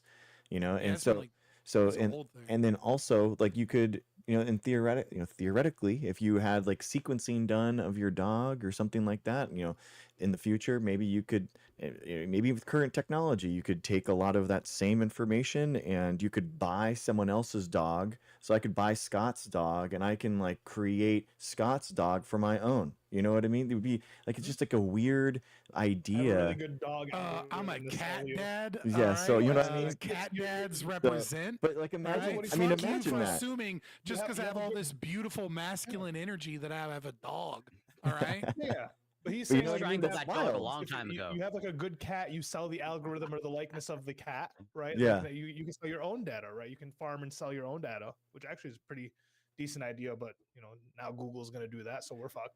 But it's more like maybe I don't want my dog because of the 23andMe, sell off in the same way that now that the company is selling off, and then now my dog is out there, and now that dog is being everywhere else. You know what I mean? Like you get just into a weird you had like the perfect scenario. dog, and like you're mourning the loss of your dog, and every time you go out into the city, is just copies of your dog just everywhere. You try and walk to the Starbucks, and it's just like you meet like 4 of your dog. Specifically, it's like like the being most John famous Malkovich dog with ever. the dog. Yeah, like being John Malkovich, but of like the dog. Like, at what point do you grab a beer bottle and throw it and hit the dog in the back? Well, hold on. We can take that even further, right? It was a being John Malkovich joke. Clearly, I'm not. We can go even further than that, and because what we saw when Sora 2 from OpenAI was released, right? People were like using likenesses of dead individuals and putting all kinds of words in them up, like Dr. Martin Luther King, right? Like he was a big target of this. And so like, what a lot if, of memes? Yeah, but what if you are the King family, which is, just so you know, the King family is highly litigious. Watch yourself on that one. But like, what if you were? Fuck you, King family, sue me. What if you were that person, or we could just use any other like famous individual, right? That person is George Carlin, right? There was a similar situation a few months ago around him. What if you're their family member, and now someone is like puppeteering their ghost, but not even really their ghost? It's like an unreasonable facsimile of them. But people are like using it for fun or for insult or for anything. And that's everywhere. And it's not just like all in your neighborhood, it's all around the world. People are seeing this. Does that matter? No. Dude, I should have the ability to say you can't have my dog. I mean, you know what I mean? I should be able to take that data back. I mean, that's wild. Zealous. It's my dog now. It's a copy. It's not your dog. Your dog is your property. You can but strangle it that dog anytime you isn't. want. Zealous, what do you think? I mean, I You definitely can. don't think Should. that a corporation should be able to own the rights to someone's likeness or personality, or remanufacture that in any way. I definitely do think that that's something that should be limited. And there should be, at least if that's something that people want to do, there needs to be informed consent and a choice of whether or not, if they use the service, whether or not they would like for that. You know what I mean? If they're okay with that. Do you have something in the Do background? you call your mom with that audio? I'm just curious. Do you have something? Probably, yes. It's because you're putting your phone down and the speakers like is it on like a ledge or something? Yeah, It's reverberating back and forth. You need to have it like held on a stand or something. Okay, Phone I needs don't to be have floating. Or I at don't least have when you one, talk, so- hold your phone. Yeah, when you Okay. talk, hold your phone. Try that. Yeah. You get it. Okay. You get it. Yeah. Yeah. Is Hold that up to better? the ceiling so we can see the ceiling. Yeah. Yeah. So far. But in any case, you were saying that people shouldn't be able to hold your digital shouldn't be able to own their likenesses, right? Right. I don't think, especially as like something that's like a default, because I understand that the reason that they're offering the service is probably to train the AI and to be able to use the data. But I definitely think it should be an option, and there should be clear, informed consent. You know, like you can't just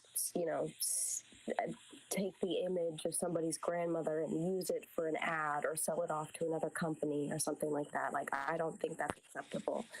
I definitely think there should be guidelines and regulations in place that protect people, especially because it's around something that's so vulnerable for them.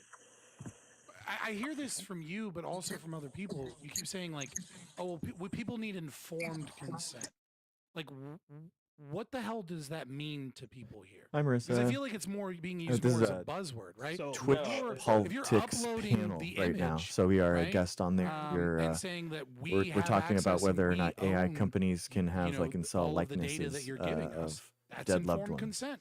Well, You no. have So given them all of the data. So the user agreement that you check off before you sign most of these things, like it's so most of them are so long that most people aren't reading them, right? They're just like checking the agreement, logging on to Instagram. They don't know that they're like they're signing away their likeness. They're signing away that all this data is actually owned by Instagram, right? And maybe now at this point we do, but we've had like the conversations about like the long ass user agreements before. Most people, no one's reading those. And in those agreements, right, like you could be signing away shit that you honestly don't know yet, and that could come in the future. And that isn't informed consent, and that is like so like maybe in the user agreement and put in fucking bold, hey, we're using your likeness. If you want to use this website, we are taking your likeness. Now, like that's a little bit more informed to the people, because there's like what 13-year-olds that were signing That's a up. vibes argument, though, right? Like they have a contract. Vibes? You're giving them your data already, right? You're giving your data is being housed on a company's servers somewhere and then spread throughout God knows how many places on the internet, right? The internet is forever. We've known this since like 2 years after the internet became widely available to everybody, that the internet is forever, that everything you post online might end up somewhere else or someone else might be using it. But like, you like, what is does that this, give them the what is this? like?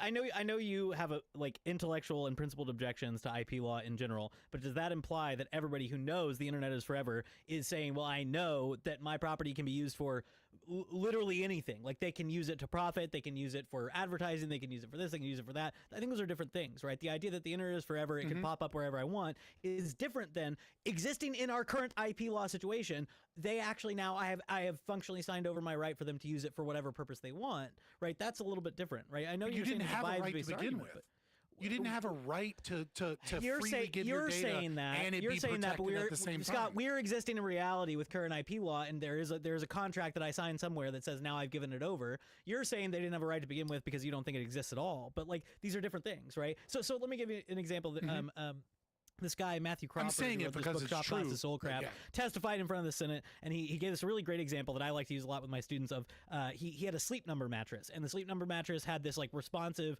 sleep sensor thing that adjusts the hardness or softness or cool or whatever during, in response to what the microphone senses and blah, blah, blah. And if you sign up for their service, there's fine print 50 pages down that says, oh, by the way, you are consenting to Sleep Number accessing your microphone in perpetuity to use the data for whatever they want, even if you unsubscribe from their service. Now, he signed the contract when he bought the mattress, and you're saying that's informed consent. Fine, you can say that, and you can say he never actually had a right to any of that data because he brought the microphone into his home, but most people are weirded out by that in the real world, Scott. So that's sort of what we're talking about. Right. Well, I'm asking for, right, like when I'm asking these questions, I'm asking for there to be like a some form of principle, some line, something about what makes it informed and not informed, right?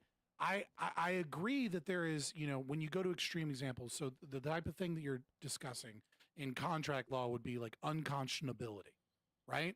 So the Supreme Court case that really like defined this was payday loans, specifically, and the payday loans were made to look like, even if you peruse them, they were made to appear like there was like this 2% interest over like a pay period of like 30 days. And what it was actually saying, if you were like a lawyer that really understood contract law, was that that interest was daily for those 30 days.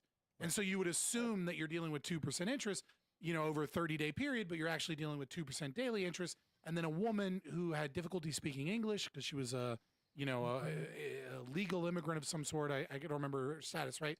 Right. Like, I do think that if you go to the extreme, it becomes very obvious that we're dealing with unconscionability, right? Like where a contract is kind of hiding that they're going to do things that you wouldn't expect.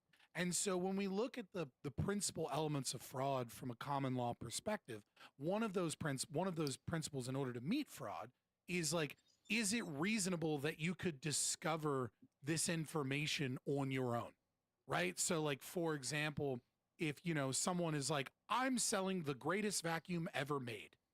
Is it reasonable? Like that's not fraud because it's very easy for you to Google other vacuums and be like, okay, that's a bullshit claim. In your example, right, of the Sleep Number microphone being on constantly, recording you and then recording all of your data and that being buried somewhere in, I think that's very obviously an unconscionable contract that gets to the domain of fraud. But the problem is where do we draw that line, especially when we're dealing with something with, billions of people on this planet? We can't just say, oh, the extreme is very bad. Sure. And then therefore we need all these laws and regulations where the Supreme Court's going to set a price on your data and all these other things, right? It's like we're using an extreme case to justify socialism. When in reality, I'm trying to figure out where that line is. I think it's fair to try to figure out where the line is. I think the problem that we're dealing with here is that it is prudential, and like with many other areas of law, this has to do with like reasonable person standards and everything else, right? So I mean, I think I like that you bring up like common law standards and stuff, because one of the questions I was going to ask when you were going on earlier was like, well, does your libertarianism necessitate deceptive business practices be, in principle fine? Because you say, well, you're just giving it away for free. Well, in many cases, I don't realize that I'm giving my data away for free, right? So people brought up examples of you being surveilled in a presumptively public area. People brought up examples of like, well, I'm using services that I don't know what they're using my data for, or that I didn't, realize that when I checked the end user agreement that I was giving my data away. So yeah, oh, you're giving it away for free, so it's not priced in. But well, I mean, if I knew how profitable my data was in the aggregate at scale, like maybe I wouldn't be signing those things, right? So at what point, I think you're right to ask, at what point does it become deceptive? I'm just saying, I think it's prudential, and the reason we can't find a bright line is because it depends on the person, depends on the product, depends on the situation, depends on the type of data, depends on what it's being used for. It's prudential, right? So we can't find a bright line, which is why libertarianism is hard. Right. Well, I don't necessarily disagree with the concept of informed consent in these practices. My only problem is like, if we're going to make that argument, and I don't necessarily disagree with it, that needs to be a very clear argument, sure. Right? And that means that line is going to be not far enough for some people, right? Sure. Like there's going to be people that are, for whatever reason they're stupid or uninformed or whatever. But like when people say, "Oh, there's an adhesion contract," right? Which is a type of contract where it's a take it or leave it contract, right? So like when you sign up for Facebook, you don't get to negotiate the contract. It's an adhesion. It's like you click accept on the EULA and then you go in, right? Like when we're dealing with that, if you guys want to make a law that says, specifically about data, that says, the usage of data needs to be clear and on the first page of any adhesion contract for your services, I don't know that I would necessarily fight that, right? Like that doesn't feel like a fight. But if we're talking about pricing and like demanding there be a price floor on data and things like that, and then we use I these don't think anybody said extremes that. of confusion. You were. And I didn't. No, I definitely You didn't. specifically stated I that we should 100% have did. courts rule in favor of forcing companies to pay Compensation for data, No, compensation for your data. So If you one want to other thing- backtrack that that's or not say what I you said. misspoke, that's fine.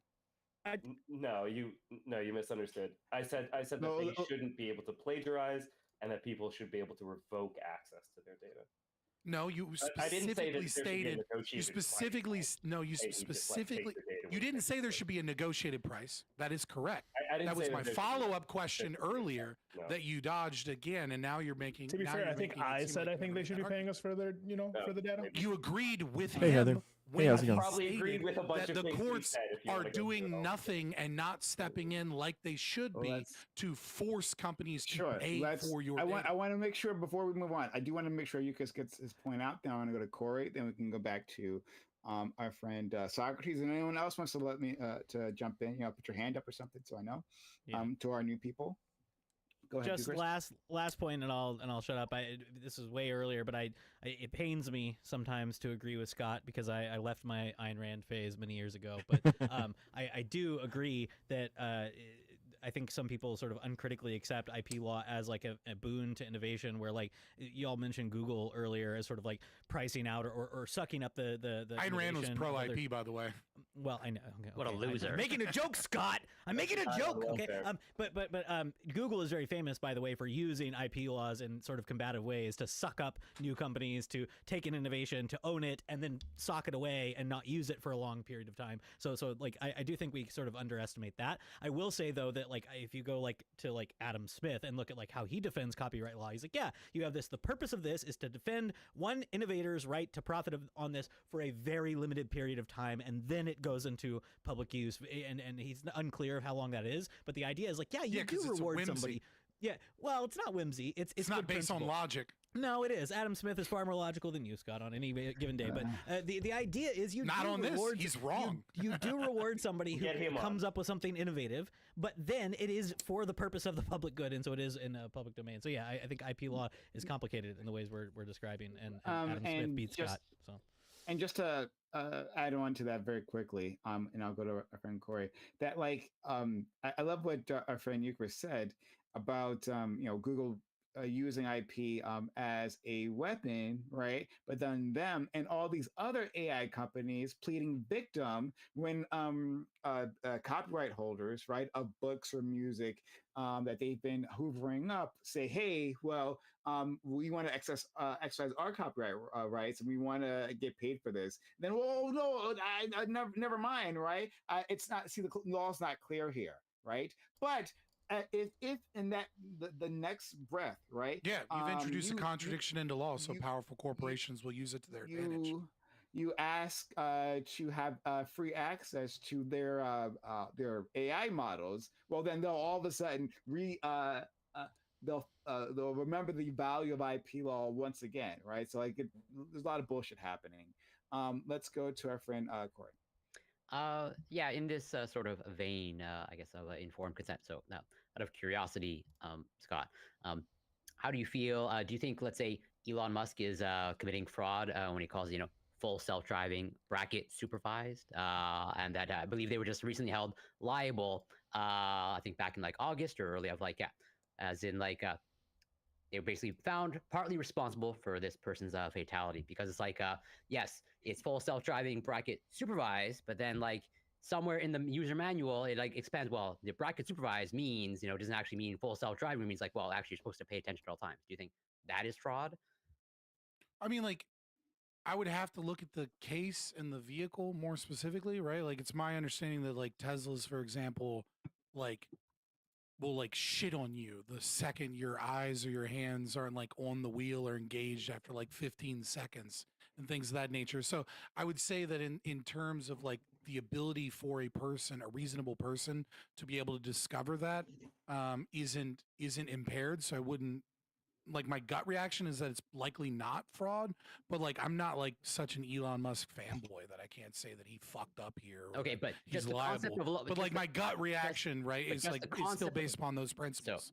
So just let's just say it's outlined like this. I'm not saying this is the actual reality, but if it's labeled as a full self-driving bracket supervised, and there's just one line in I love fine that, Heather, print totally. in the user manual of like, well, this is what it means. I mean, and- there's a literal addendum there that like begs you to investigate, right? Like yeah, if it says full self-driving and then there's an in parentheses a fucking addendum that says like, well, do you think that just the with concept some that wording caveats, itself is, and then you're just like, fuck the caveats, well, no, do you or think whatever that, do you think is. that is misleading or not? Just that statement Like, alone. I do think it could be potentially misleading for sure. Whether or not it constitutes fraud, is like I'm using fraud from like a natural law legal definition, right?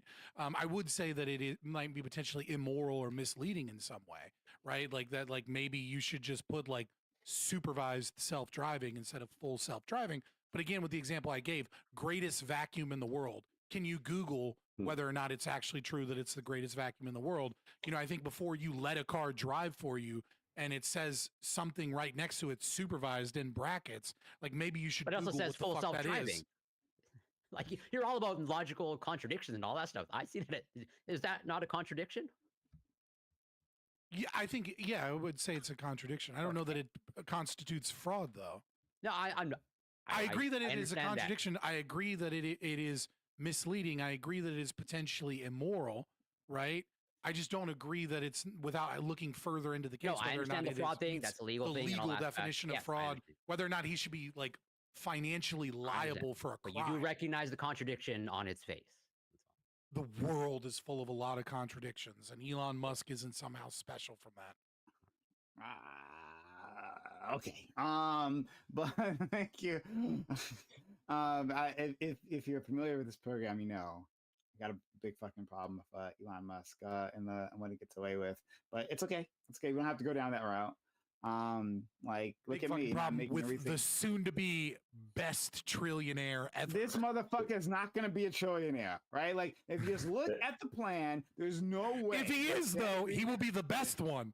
Oh my God. Because he'll be the only one, motherfucker. Logically speaking, he must be the best one. Oh my God! Thank you so much. I'm going to force you to call him the best trillionaire ever. You can call him the worst one too. Let's go to our friend Socrates, and everyone else wants to jump in. Let me know, Socrates.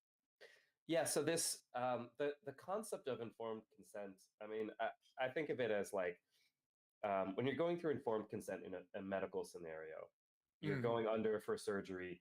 And they have a requirement to not just like make it kind of available for you, but really like make sure that you understand. Here's the kind of things that could happen if this kind of thing were to happen. This is what we would do.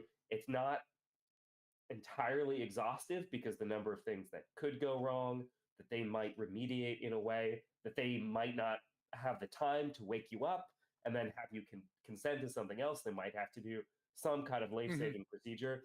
Right, implied consent versus informed consent. Yeah, but they have an obligation to do the best that they can to try to inform you as reasonably as possible of the kind of things that might happen, that are plausibly could occur, and how they would respond to them, and if there are certain kind of forks in that road, how you would want them to proceed. If we were to save you, but you would be basically a vegetable, like what would you want us to? There are things like that might occur, and then there might be various other consents. I don't necessarily think that every single company has that level of obligation to every one of their users. Yeah, the more I think about it, the That's less very I am for extreme. this bullshit concept of Um, informed consent in the contract. Actually, But I think I appreciate if that you're were helping. You're helping me realize just how I'm- contradictory the concept is. you Look, know? I'm happy to help any way I can. This is what I'm here for. Yeah. Right?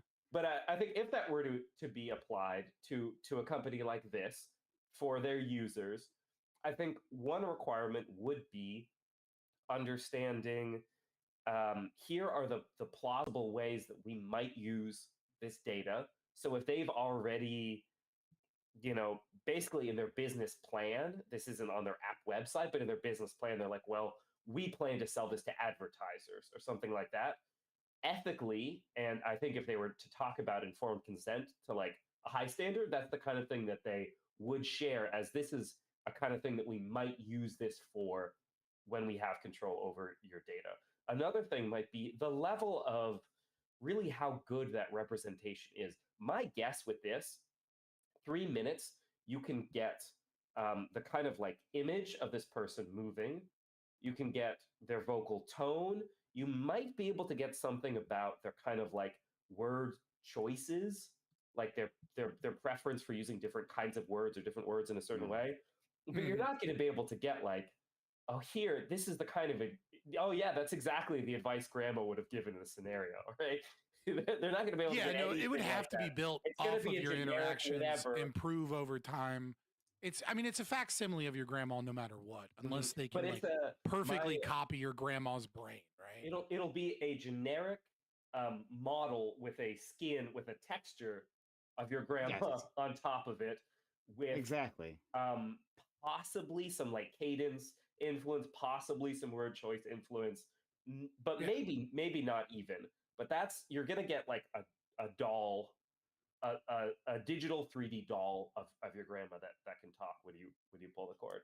Yeah, I mean, I'm not. I don't give I'm not super concerned with like the psychological harm, of people being, the grieving process being disrupted by, these practices. Maybe it's going to be worse than I think it is. But like, if you're asking like, what are my like real fears in this scenario? Like my real fear is that people become attached to tech that is owned by a group of people. Because like when we look at like the tactics of governments, but especially like institutions like the World Economic Forum, right? They love the concept of behavioral nudging, right? So like I'm far less worried about them using your data to like sell you ads when you're doom scrolling on Instagram or whatever. I'm far, far, far more concerned with what happens when they use your personal relationships to these facsimiles of human beings and implement into the code, we would actually like people to drink less soda. So actually, we're going to have. But what if I signed soda, an right? end user license agreement with the World Economic Forum that I was okay with them doing that? And if I hadn't ratted all the pages, would it really be a problem? You only care if it's WEF and not a business? I'm just, where's the line? No, that's not my argument. Like my argument is, I'm just using it as an example because it's a well-known do businesses engage in of a nudging? group. I don't think most businesses. Absolutely, they do. Hold on. I don't think most businesses have the power to engage in behavioral nudging. They Facebook certainly does, engage in Instagram marketing does. techniques. Facebook does. Facebook is one that is. And these things Instagram overlap absolutely significantly, right? Marketing techniques and behavioral nudging overlap significantly, right? Yeah, for sure. Where we place things like, in the supermarket, where we place things in the checkout line. Yeah. This is all nudging, right? So, but you seem very concerned when WEF does it, but not when the largest company in the world does it. That's you projecting. That's just you projecting. But Do you, I don't know do you if you're, care like, when the not largest company in the world does it? Do you care when the largest Yes. company in the world does it? Okay, well, Yes, so why are you absolutely. bringing up WEF and not Apple, not Facebook, not Meta? Like, why is it WEF that matters and not these other things we've been talking about that we're all concerned about? I said governments and companies do this, right? And the only reason I use World Economic Forum is because it's more famously known for discussing openly behavioral nudging as like a positive for humanity, et cetera. It's just an example. I'm not specifically targeting out the World Economic Forum and saying that like when Facebook does it, it's all okay. What I'm actually saying is that the more we become attached to an avatar, as opposed to just to an algorithm, the more susceptible we are to those practices. And I think that's bad if a company does it, a government does it, institutions do it, etc. Right? Like whether or not it's a violation of your rights, whether or not I can justify using state power to stop it is different from is this a cause for concern? Yeah, of course I have plenty of things I'm concerned for. Very fair on that point. I'll say it. So you seem, as you've said before, rabidly pro AI. I just don't see, if you're concerned with nudging on the scale you're talking about, I don't know how AI doesn't exacerbate that problem 10, 100, 1,000 fold. So everything you think AI does more productively as putting workers out, et cetera, is going to be used for nudging in a way that I'm concerned with murder, right? And if we have more proliferation of firearms, then we have more people that can murder. But that doesn't mean I'm automatically saying get rid of all of the guns, right?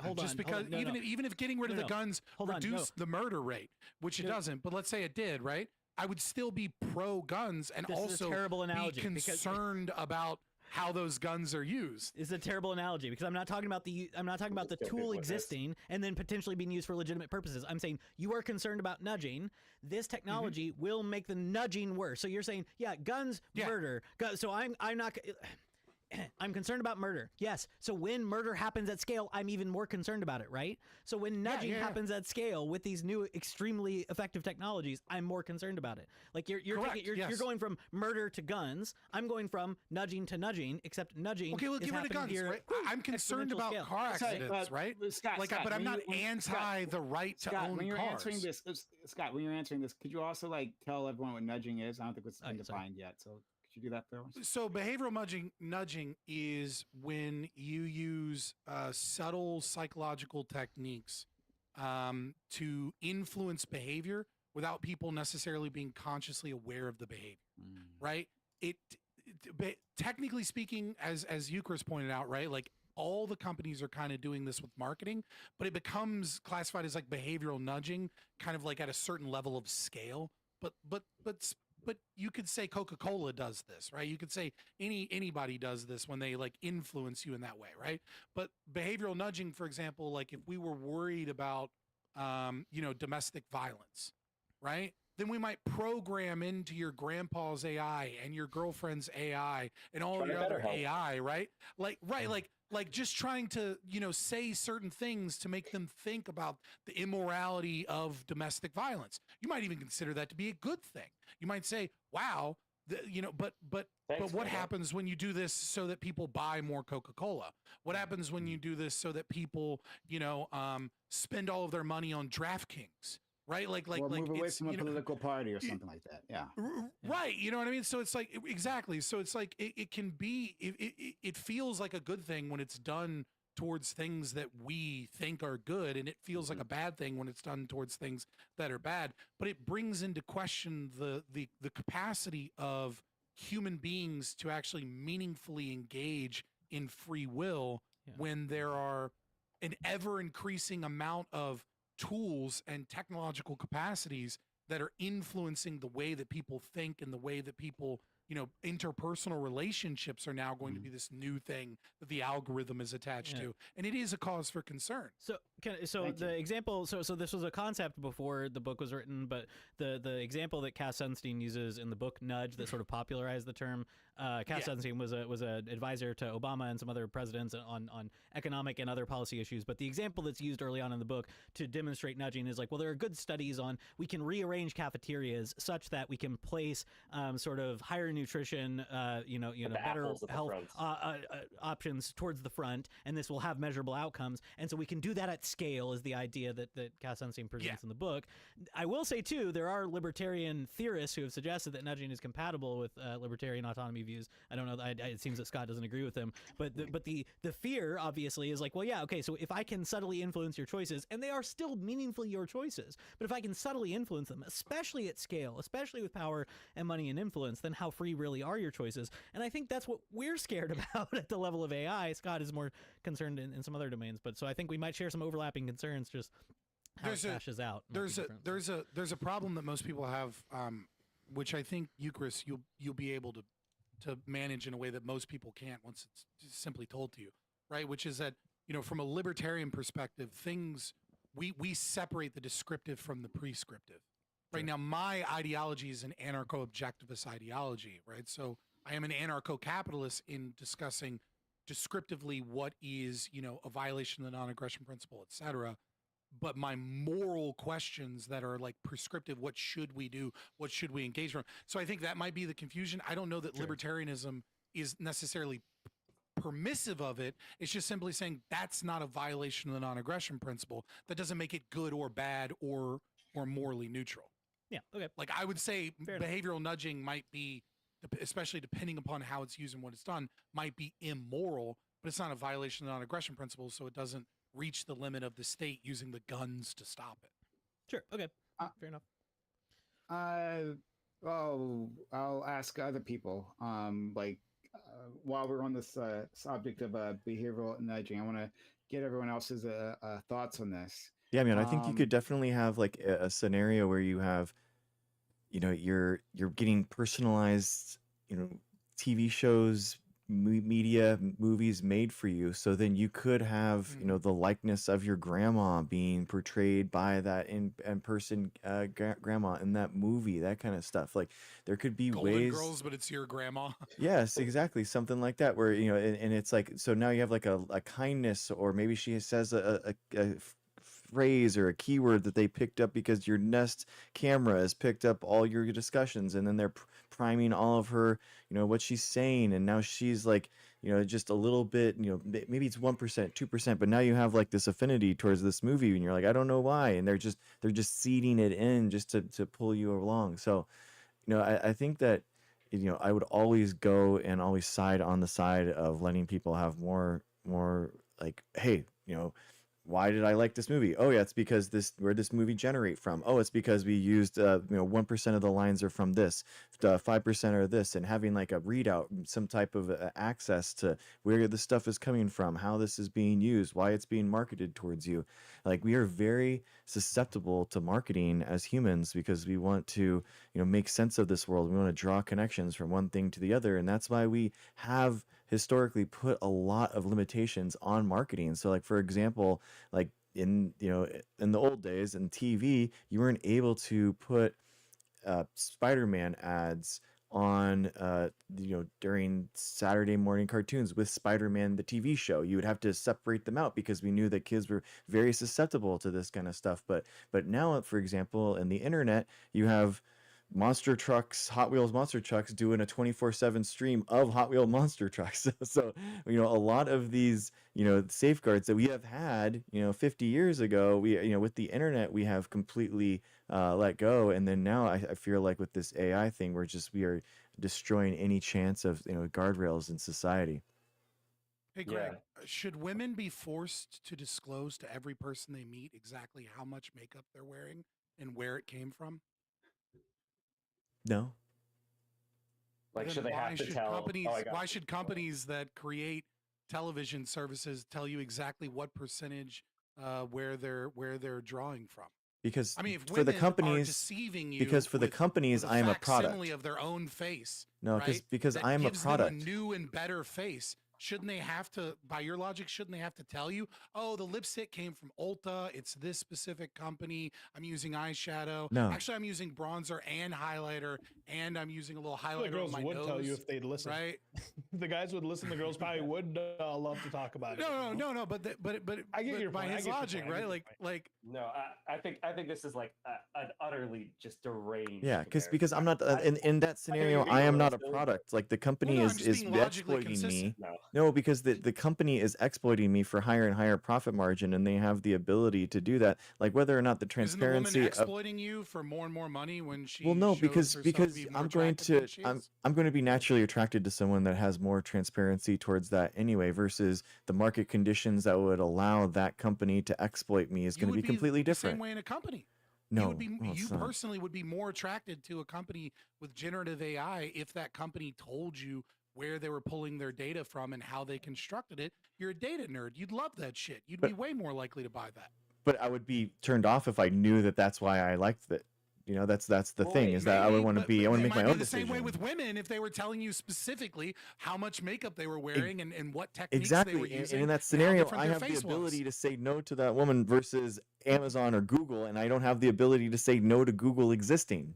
I haven't bought a thing off of Amazon in like 6 years. The only thing, oh no, I lied. That's not true. I bought this green screen off of Amazon after I went to local photo shops and everything else. I'm not a big fan of Amazon. I think it's depersonal. I don't think it's good for small businesses. I don't buy shit from Amazon. Why do you not have that ability? Is it a lack of willpower?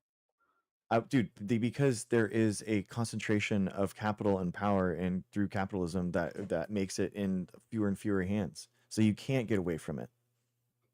Literally, I've gotten away with it with every single product I've ever bought in my entire life, except for this You realize specific that green doesn't make screen. the entire internet is hosted on AWS. So you use AWS and Amazon constantly, and AWS is their main Yeah, no, product. I absolutely do AWS. We're on Twitch right now, Exactly. which is owned by Exactly. Amazon. I mean, I'm not on Twitch. I'm on YouTube. So Yeah. what are you talking about? You're saying you have no choice. Cut the computer off. You have a choice. I don't. Don't participate. Yeah, Build a homestead Yeah, somewhere. I mean, Wait, don't you Yeah, have a the choice answer to is go always don't establish your participate. That's libertarian going to be the utopia answer every in time. Liberland? Yeah, I don't no, think. look, I mean, see, so these are both choose to be here. legitimate directions to go. Okay, Right? so it's consent. legitimate to Gotcha. say if I'm you not feel this thing is consenting. harmful, like don't engage with it. And if enough of us en masse disengage from these systems, that's useful, and that's like part of what we should do. And Right, at the same time, Or should we could also advocate that for Amazon not get antitrust. subsidies from the government. Not right? get subsidies from We the should government. we should get rid of the antitrust. socialism. So they shouldn't be able to, okay, whatever. But they shouldn't be able to be both a marketplace and a seller, right? That's a very basic antitrust thing. So they shouldn't be able to. That's a violation of liberty. Okay, that's Antitrust fine. is a violation of liberty. Okay, that's fine. I think it'll be useful in this circumstance. Maybe that sends me to hell. I don't know. I think Well, it we doesn't really send you should to hell. have It a- just a turns conversation, you into and I, a about. whimsy again. Sure, Again. I'm a very whimsical person. I love being I like being whimsical too. I yeah. don't know if that's a bad thing. Your ethical system shouldn't be based off of whimsy. Okay, That's fair. I'd love to hear an argument for that. Absolutely. Sorry. I've given several tonight. Yeah. Sorry. What was the thing I wanted? Right. I wanted everyone to talk about something, and Well, it just I had slipped my mind. quickly. If you want to try to remember that, so It was I nudging. think I think a big thing that these kind of conversations bring up for me is there's so much technological ground that's been gained over the last 20 years with the Human Genome Project, the ability to own genetic information, the concept of being able to do that, being able to own, at least the concept of being able to own somebody's likeness, not just a photo, but them posing in any infinite number of ways, their voice, all of these kinds of things that for most of human existence have been considered just kind of like a sacred, inviolate, not even conceivable how you would like violate taking those things away from people, and are legal and maybe even like moral or religious frameworks haven't caught up to that, like in a kind of like Catholic mindset. It's like, well, you shouldn't alter the human body, the human soul, whatever. You couldn't alter the human soul, but it's like now we can do genetic engineering. We can alter what it means to be human. It's no longer a you can't because God created it and it's sacred. It's like maybe you shouldn't. But now we have to really figure out how to argue these things at a deep level, because technologies like this, I have kind of a visceral disgust, both in terms of the idea that somebody would do this in general and the idea that somebody would do this basically with their target demographic as like vulnerable people. Like that's their target demographic. But I think it is difficult for me to articulate from like a really deep philosophical or legal framework or something that really is compelling. Like, why should somebody who doesn't see this as horrific, why should they? I think that is like a call to action for me in these conversations. So thank you, Scott, for helping me. The nomad helping me get tribes there. tried to warn everyone. They told you the cameras were, the pictures, they take your souls. They take Yeah. your souls. And now we're just, it's like the atheists like took that and made They it were into too early. real time, right? They're like, they took it literally like, hey, let's embed someone's soul into a screen.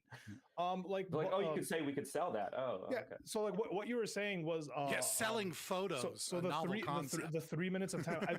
I saw a video. It was Candace Owens, but she went to some company and they had like huge projection screens, and she just went to the back, recorded maybe like 5 minutes worth of like talking, and this thing was like answering questions for her. It was a huge projection that you could throw on any stage. You don't ever have to fucking leave your home. It's like we literally just captured souls, put them in screens, and the tribes tried to tell us that, to Socrates' point, like it's the religious maybe the religious they were caught up. They were telling us from beforehand, don't fucking do this. They were too early. They looked like they didn't know what they were talking about. They were Cassandra. They were oracles cursed to never be believed. Oracles, no, but like I think it's worse, right? And this is a question I'm going to actually ask a question to Zealous, and I want to ask it to the rest of you. But like what, like shout out to what Corey said, right? Like what they're capturing is pseudo souls, right? Like they are capturing an image, right? They can maybe capturing your voice and cadence, but doing that with 5 minutes is amazing. Well, actually, no, never mind. So there are AIs that can do that. Never mind, that's actually a thing they can do. But still, in any case, you're getting the likeness, you're getting the sound, right? But you get almost none of the essence of this individual, right? Even when it comes to memories, when it comes to reactions or anything like that, that's all a lie. It's like the most it's the uncanny valley for souls, right? It's the uncanny, that's where we're at, right? The uncanny valley for souls, where it's reasonable enough that you can recognize this as that person, but like scratch the surface on this, and clearly it's not.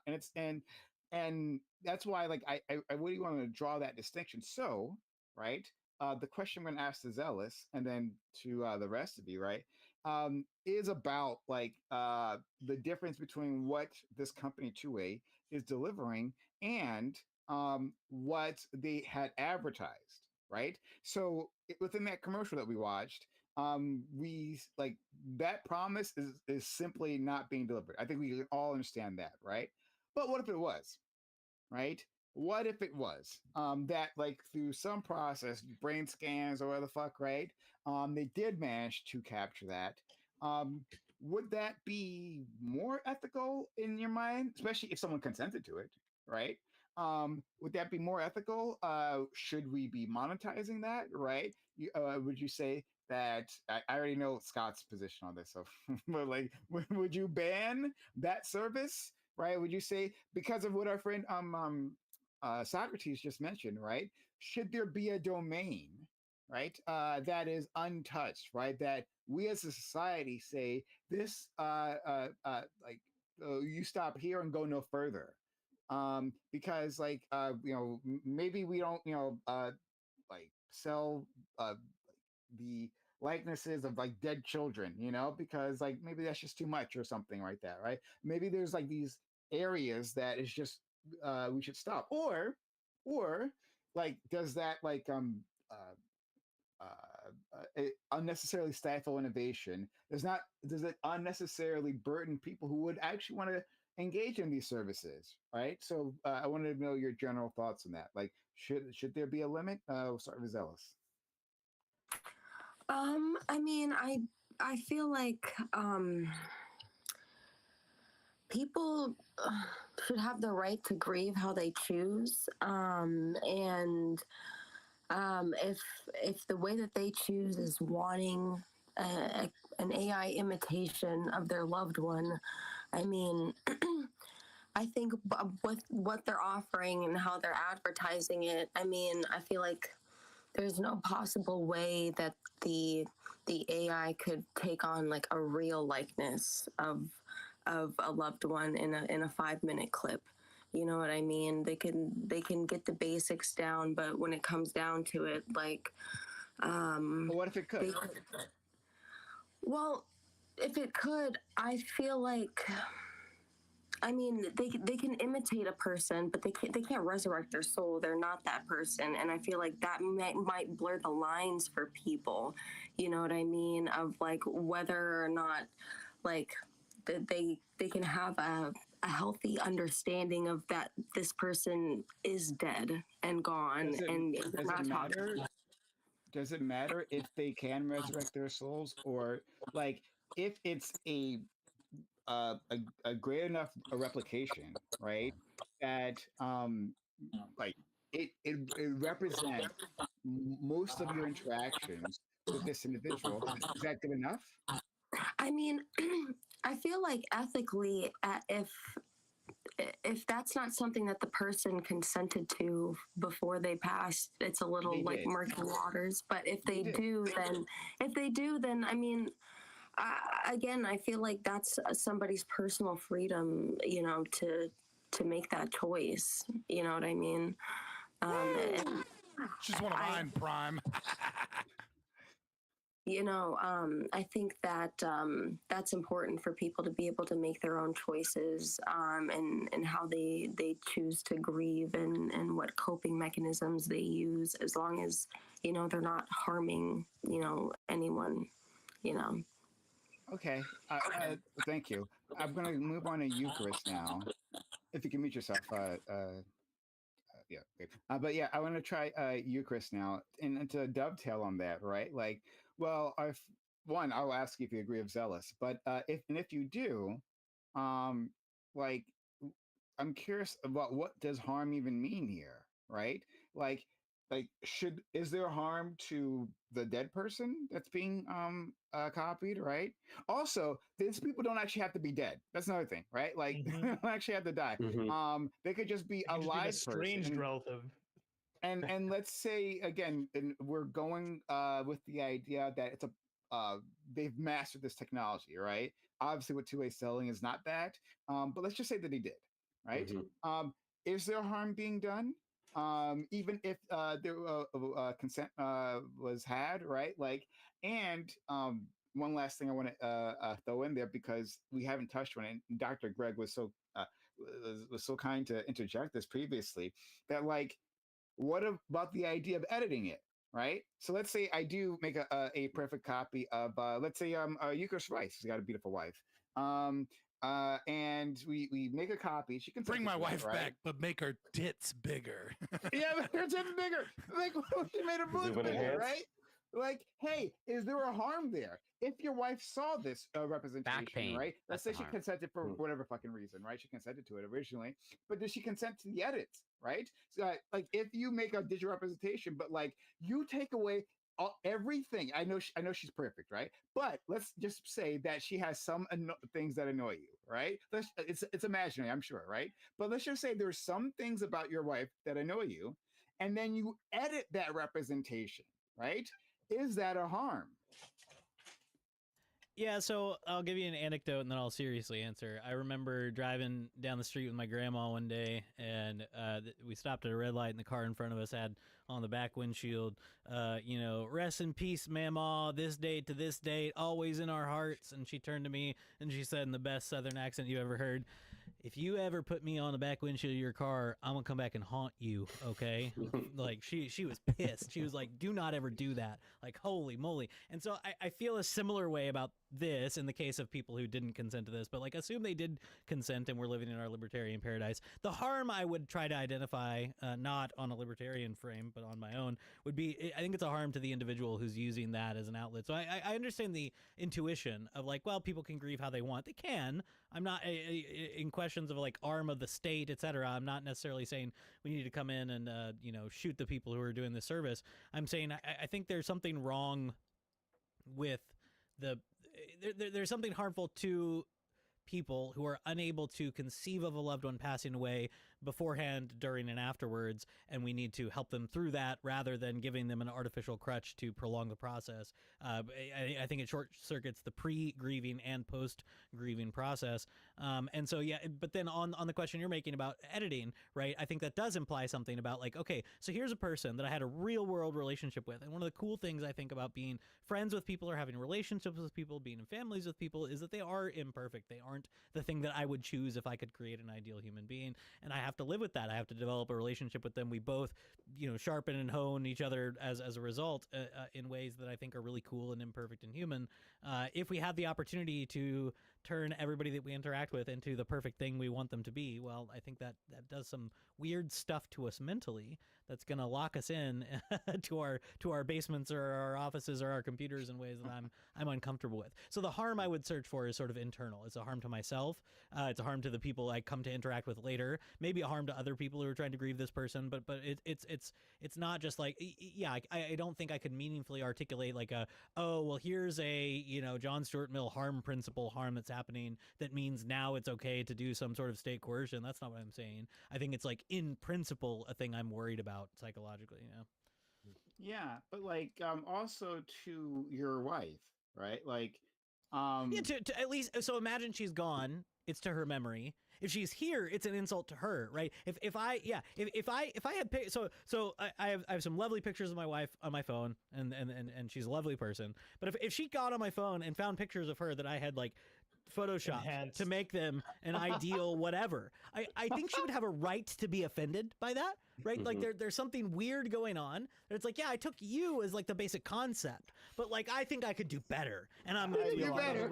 Like I think she would have a right to be offended by that, sure, yeah. And so if I could imagine she's passed away, and I upload her to the cloud, and I use AI to tweak her into the perfect AI girlfriend, and with all the physics implied by that, like I think, hypothetically speaking, if I could port her dead soul back into life and have her look at that, I think she would have a right to just be like, you suck. You're as a human cheating. That's not being. even her. Something's wrong with you. Okay. No. Again, I believe in an afterlife. I believe in eternality of the soul and all this stuff. So there are other implications here. But just hypothetically speaking, I'm alive. She's dead. I'm doing this stuff with something that used her as training data. I think she would have a right in the afterlife to be offended. Okay. Okay, fair. So, and I want to hear what everyone else has to say. Ali, like, yeah, what are your thoughts on this? You've got a wife who I'm sure I see. She's a perfect individual, right? And so I know you have no notes on her whatsoever.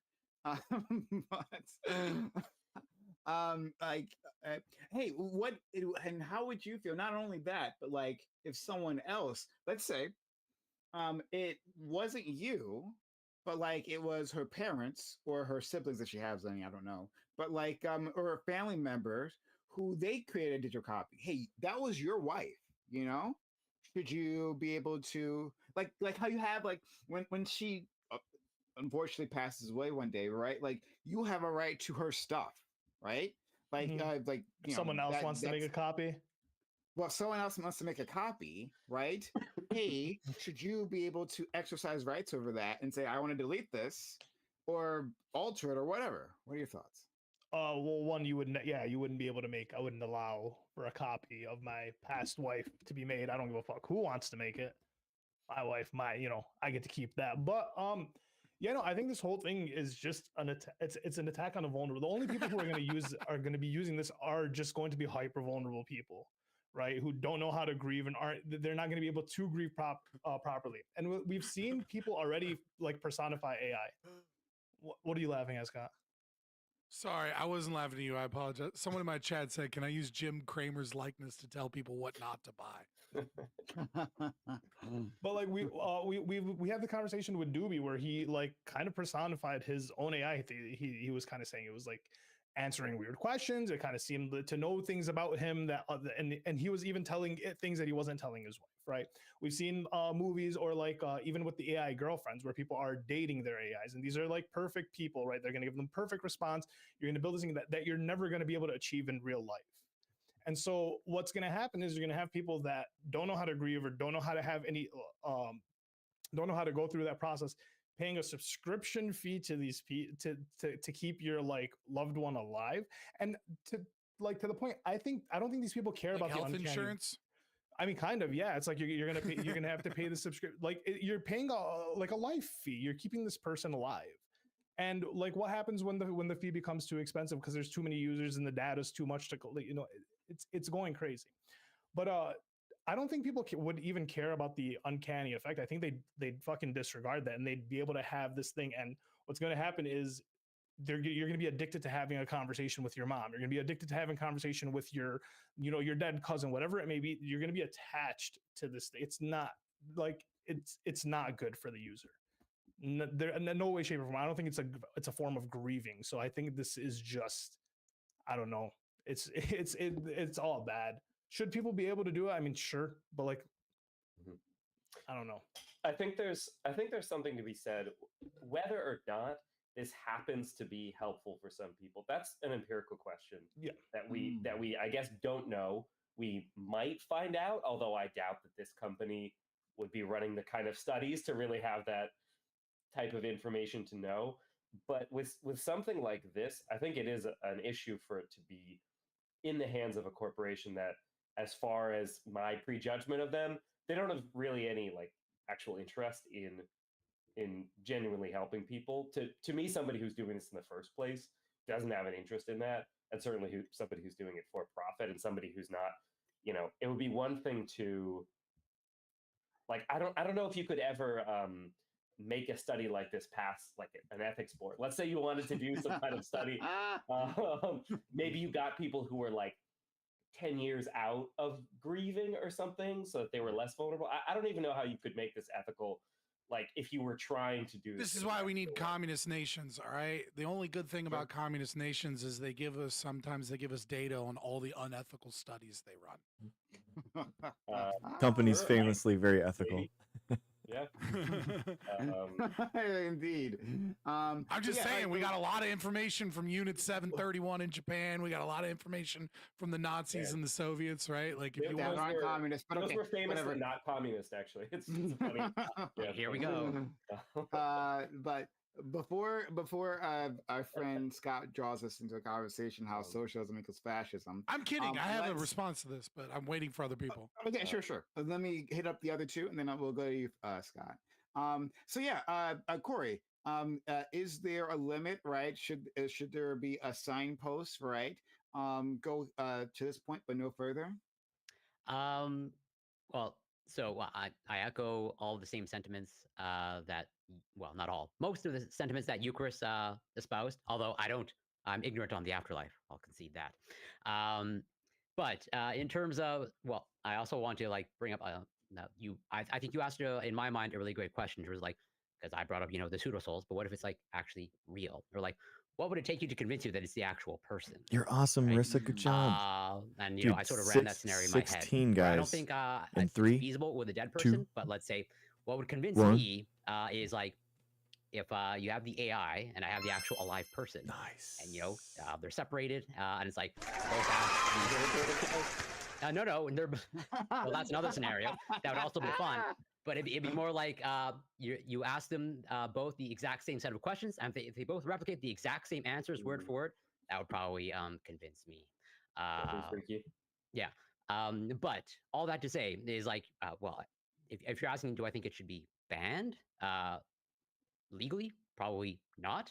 I would just more say like, yeah, I just don't think it's good, and I do think it's a little bit perverse. But like, if we actually do get to a place of like it perfectly replicates an actual person, then I think there's some very interesting questions there. So I sort of ran through the scenario of like, what would it take to convince me that it's actually a true replicate of the person? Until it's actually 100% of like it answers the exact same way as the other person that is still alive, then I would never be convinced otherwise. Let's let in Gregory, then we'll go to Scott. Yeah, I gotta be So honest. is your name Gregory? I'm just saying. I'm like introducing. Yeah. No, it is. Is it okay? No, it is. Yeah, I gotta come clean, guys. I've been selling my likeness to Scott's wife this entire time. So it's. I knew it. No, I'm just kidding, man. But like there's such a weird. I think that we have like such a weird. This is so new and we can't fathom it, but like in a world like with VR and everything's virtual and we're living in our little virtual worlds, I think like the idea that people aren't going to have any autonomy or any say over their likeness is going to be so weird. It's going to have to get so weird into that point where we kind of like it is going to feel icky, and then there's going to be some regulations about it. But like I said, we don't have any regulations on like the internet yet. We're like still internet, the rate of change of technology is so fast and so rapidly evolving that we can't really come come to bear with it? You know, these are like really interesting questions, and I think that we should be like talking about this as like legislation, like in Congress and stuff. But unfortunately, we are not, because like our Congress people and they're still like learning about that the internet exists. So just completely out of It's a touch with series of reality. tubes. Exactly. Series of tubes. So they have really no idea. And Truck. so it's tough, I man. feel like this. Just side note there. Honestly, like I love making fun of that senator, that old senator. Mhm. But like I think the series of tubes is not like a bad like representation of the internet. I don't think it was actually all that bad. Like Playing into the meme, It's man. just all pipelines. Yeah. Yeah, it's just, yeah. So- Okay, sorry. But go ahead, Scott. Go first. Yeah, so I mean, like, the first thing I want to say is obviously it's not a pseudo soul, because souls don't exist. I think that's an illogical concept of the primacy of consciousness, which is a stolen concept fallacy, or just to say it's faith to cope with a lack of understanding of the world. But going further than that, even soul or no soul, you know, you don't need the existence of a soul to recognize that AI could never perfectly copy a human being. And the reason AI could never perfectly copy a human being is even if they copied every neural pathway in the brain, consciousness and by virtue of that consciousness is, you know, evaluates the world. Value is subjective, right? To engage with the world is to place values on the world, and that value is subjective, and that subjective value is temporal, and those valuations are shaped by experiences. So even if you were able to perfectly copy something in a moment in time, the experiences of a human being a second later after that copy change the way they engage in the world. And you know, just because I shit This on is the the concept Star of Trek souls, replicator issue, right? Yeah, right? just Yeah, because I transfer. shit on the concept of souls, I you know, I have to throw a bone to you, Chris, right? Because he needs a good story for this, right?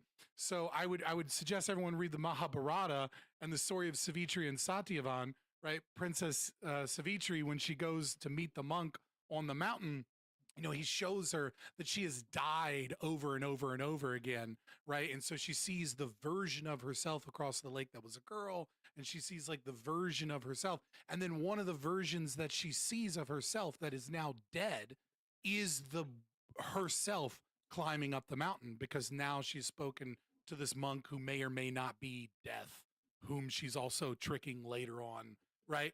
And so it's so that like you'll never be able to replicate that human. It's an impossible task. What you can do is, you know, get a facsimile of that person that has similar experiences and, you know, programmed into it per se. They're not, you know, true experiences, but has the, you know, the ability to use whatever system it has to evaluate those experiences.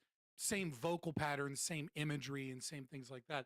Now, in terms of the actual harm, um, you know, I do think it's funny, you, Chris, you know, it's not anything particular to you, but many times what people will do is they'll virtue signal not being a libertarian and then just say something that a libertarian absolutely agrees with 1-to-1, right? Which is, you know, just because I can't use the state power to, you know, to blow up this company doesn't mean that I don't think that this might very well be harmful. You know, I think if I view harm, you know, like there is a certain, if this erodes our ability to connect with people, which is an essential element for human thriving and essential element for survival, you know, as beings that trade, because value is subjective, right? Because value is subjective and people are different, then we become, in order to further human progress, we become trading beings. And so because of that, I need to trade with people that are better at different things than I am, right? I'm not a fucking research scientist. I need Corey and I need Greg, right? I need them to do cool shit with, you know, research. And, you know, they need me to, you know, keep all of the autistic people out of their chat by them coming to the libertarian chat, right? So that they can have a conversation without too much, you know, autism. We need each other in this world. And so if it harms that and it causes people to loosen their ability to develop meaningful relationships, that harm will be transposed onto other humans, right? Like if people's development is psychologically stunted, that's going to harm their relationship with other people. However, as I said from the very beginning, we don't know that that's necessarily the case. We are guessing based off of our fears and anxieties of how this can be harmful. And I think for some people, it certainly will be. But I think there's also some research to support, especially if used in certain ways, that the opposite will be true. That there will definitely be people, if, especially let's say it's done, guided by a therapist or an AI therapist, right?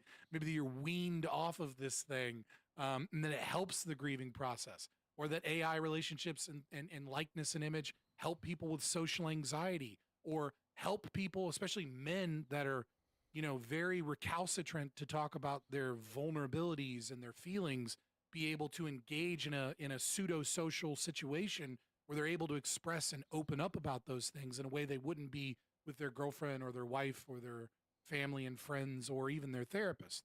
So yeah, there's that. I will say I don't have to virtue signal about not being a libertarian. I'm just not one. Okay. I personally. You had to throw it in. You knew you had to throw it in. Look, since I'm not a libertarian, I personally placed now. second in an Ayn Rand Institute essay contest in high school. Okay. I read the books. Okay. How many entrants were there? Ayn Rand's not a libertarian. The Kool-Aid, Again. okay. Well, you call yourself an objectivist. I don't know if you can say she's not a libertarian and then call yourself an objectivist. I feel like you're kind of slandering your betters there. Prescriptive. Once again, twice tonight. Prescriptive, descriptive. Right? I use objectivist. I have married the two in my philosophy, much like Liquid Zulu, much like a new group of people are doing as the ideology moves forward as a cohesive whole. I do think you're slandering your betters multiple times tonight, but I will say again to the thing earlier on the soul thing, I will agree with you. I'll slander them. They're dead. Yes, you can. Maybe you should go make an AI of Ayn Rand to argue with me. You're legally allowed to slander them. It turns out, but on the soul point, right? It's not slander if it's true. That's legally speaking true. You've made me lose my point multiple times, but that's okay. I just wanted to meme a bit. So Ayn Rand, I do have a question. Another question that harkens back to something we were talking about before, about like not necessarily having ownership, right? So I think there's a difference between like a creative work and like a digital like persona, right? Like I divide those. But if you disagree with that, right? Would it be okay to copy someone, right? If you could do that, if you could gather their digital information, you could copy that individual, and then use that copy to do the work of the other person, right? Corey, right? A biochemist, not a biologist, or whatever the fuck, right? Scientist. Scientist, right? We copy Corey. Corey's an accomplished individual, right? And I have biochemistry work. I don't even know what the fuck that is, but I have some biochemistry work to be done. Is there harm to him?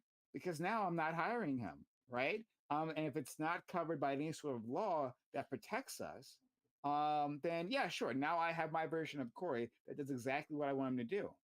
Go ahead, Corey. Well, to that point, but I also have a sort of a question. I think this is probably going to be actually attempted at some point. Well, it's probably in the process now. Not actually replicating me, but rather like I'm an educator. Okay, I think AI is encroaching on education, and there's going to be a concerted attempt to replace actual professors and faculty, like maybe like Eucharist. And it's like, and I don't advocate for that, but I think. I don't know for sure, but I suspect what will happen is it's not going to pan out the way that they expect to. I think they're going to realize that there's some value to having an actual human professor there. But all that to say is do I think you have the right to do that? I guess technically, I'm not going to stop you. But then also, what I would pose is in this overall vein of AI and access to your likeness. I'm curious how this overlaps or not with at some point, okay, these brain-computer interfaces are going to be, available. Probably not from Elon or Neuralink, but some other company, okay? And it's like, if or when we get to that point, it's in the pipeline of like your thoughts, okay? Like, does the company have access to your thoughts as well? Or it's like, if it's in the user agreement of like, if you have this implant, you no longer have access to your thoughts, you don't have the right to your thoughts. Can companies sell that? At least that's a concern of mine personally. Putting the chip in. Yeah, so I mean, speaking Do of it. thoughts, Go for it. Speaking of thoughts, I'm fading pretty fast, so Okay. I'm gonna have to excuse myself. But just to say, Okay, we'll replicate you. No big. Yeah, please. Yeah, just, no. like, We've been training the AI on you this entire panel. AIU will so not get much. tired. I don't think you're actually We- going to need me on these panels ever again. I think you've got all the data that you We'll make need. a better version. Way Right. bigger tits, everything. Bigger boobs. But Finally, I some think- female representation on this on the panels.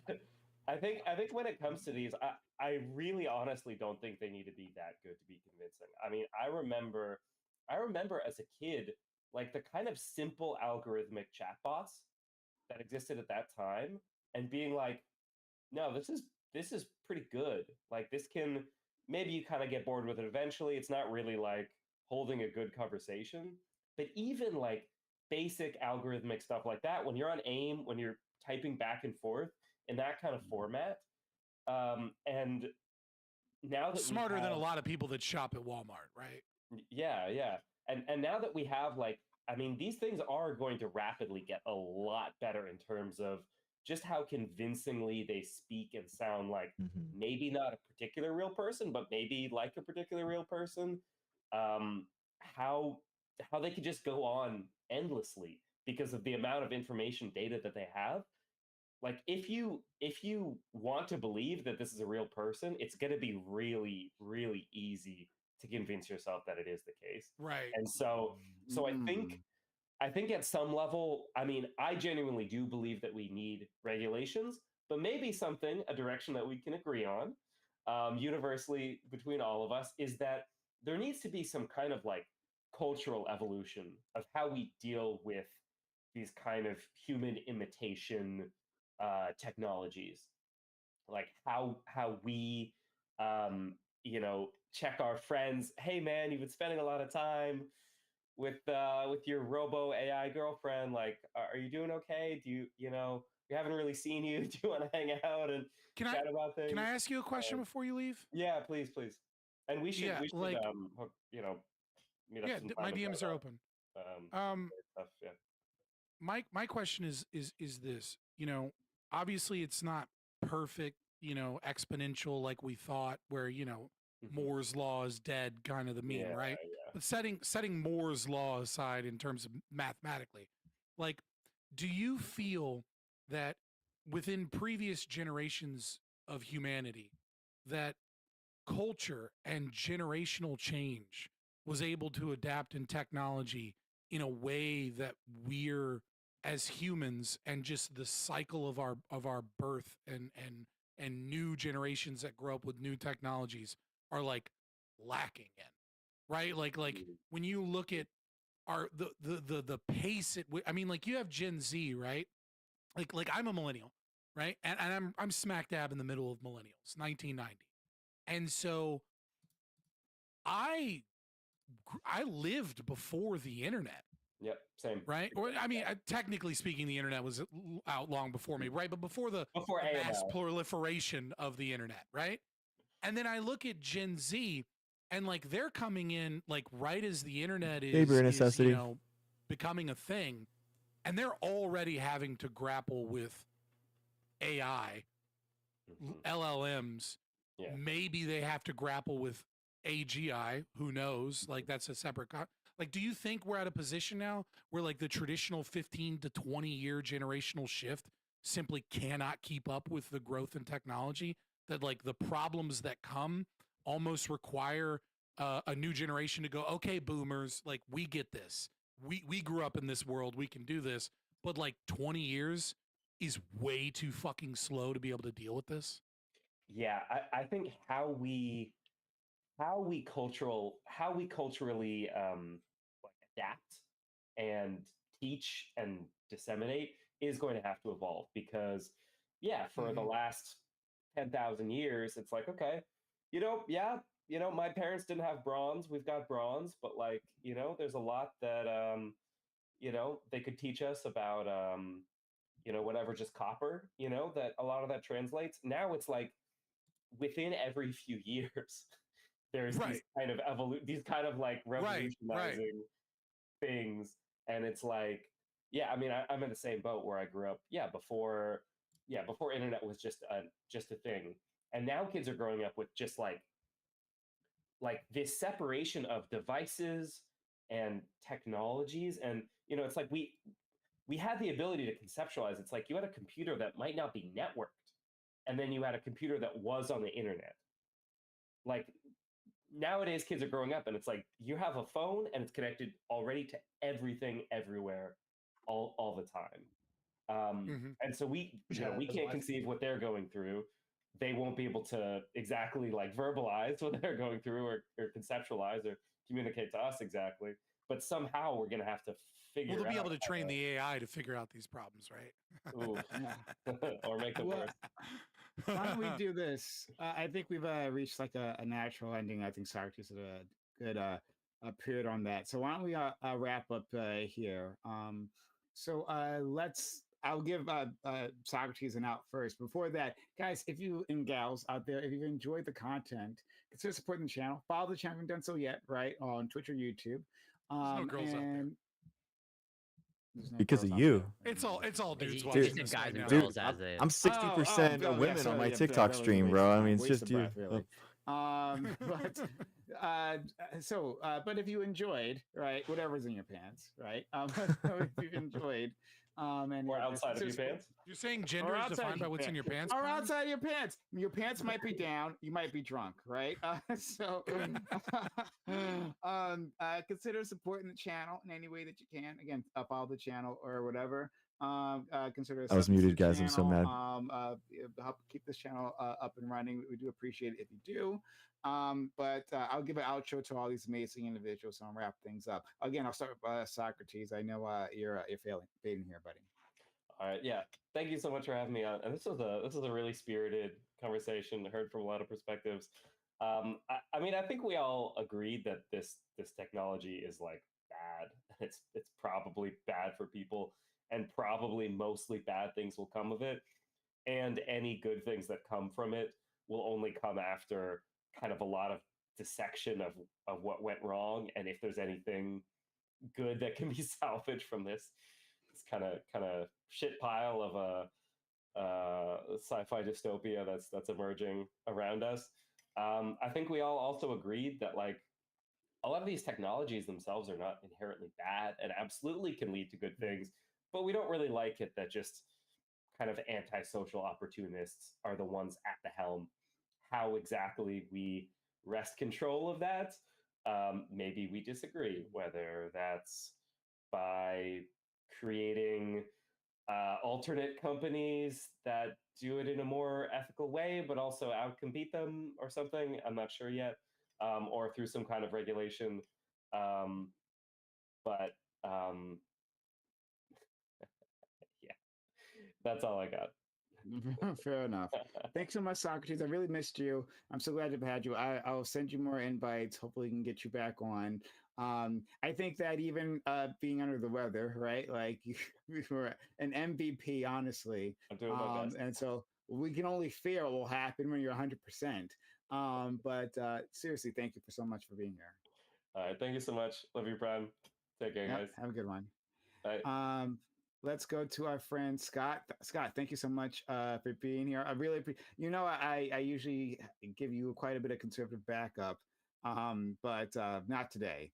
But unfortunately, yeah, I went hard this time, but mostly because it was like, okay, I'm pro AI. Everyone else kind of seems to be against it in some form or fashion or another. You're hiding your power level all along. You know, oh, dude, I can go 10 times more if I wanted to be a dick. You know, but I just wanted to give everybody a good Scott fight. Wanted to be a dick. Okay, but Scott, thank you so much. Hypothetically, yeah, yeah. So in a fantasy world. Yeah, I am Fabian Liberty on YouTube and X if you're looking for me. Yeah, I appreciate these. I love talking AI. It's a frontier of. I wish I had more like tech nerd knowledge because my superpower as a libertarian is being the only not autistic libertarian in existence. But unfortunately, that means that like I lack the capacity of understanding all of the all the intricate pieces of like crypto and AI programming. And people were like, "Oh no, it's cool. Just watch this 7-hour breakdown. It's pretty simple, bro." And it's just like I don't get it. Like my education is in psych and sociology and minor in religious studies and counseling, not fucking that shit. But yeah, in summary of my argument, I don't think this company is likely to make a good product. I think it's a bad product. I think it's a dumb product. I think it's not that helpful. But I think a market should have that. I think we're living in an AI bubble. And I think the reason we're living in an AI bubble is because of malinvestment, government investment, right? Which I think is a really, really bad idea in this space. But also just fiat currency creates a boom and bust cycle that, forces the economy to have recessions and growth spikes instead of proper investment. And I think people just don't know what to do with AI. They know AI is going to be big, but they don't know where to put the money. And so they just kind of throw money hoping that, the lottery does the right thing. And I think this is one of those ones that just is a bad investment and a dumb idea, really more than anything. I don't think it's going to help too many people. And I think it's silly. That being said, like zooming out, I made most of my arguments about a lot of things, but I just want to talk about the market in general and my philosophy towards AI in the sense that it is my belief, maybe it is a silly one, but it is my belief that if it is possible that we have AGI or something close to AGI, a facsimile of AGI, that the more the government is involved, the more likely we are to fall behind other countries, other, companies, etc. And most importantly, I think that we should be cautiously optimistic. And the reason I say that is because I do not think AI that has bad philosophy will be able to compete AI that has good philosophy. I think ultimately AI is going to come down to the one that wins the game is going to be the one that does not have contradictions in its programming.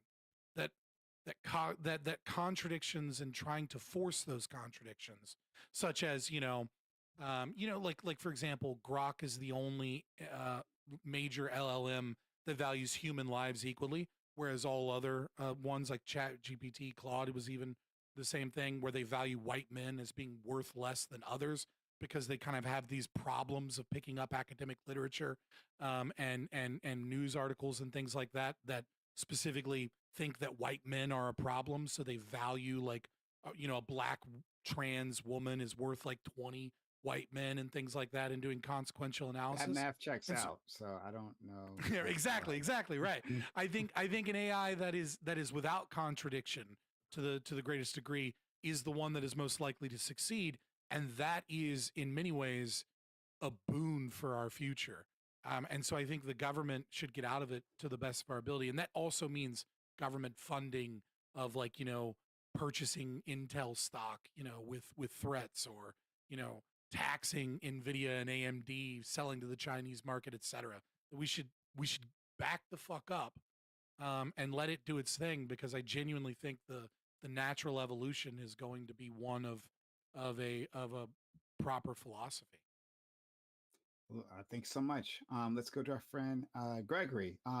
First time here. I Hi. hope this wasn't too bad for you. No, it's all good, man. Hope Thank you you. enjoyed it. Yeah, thank you for having me. I appreciate it.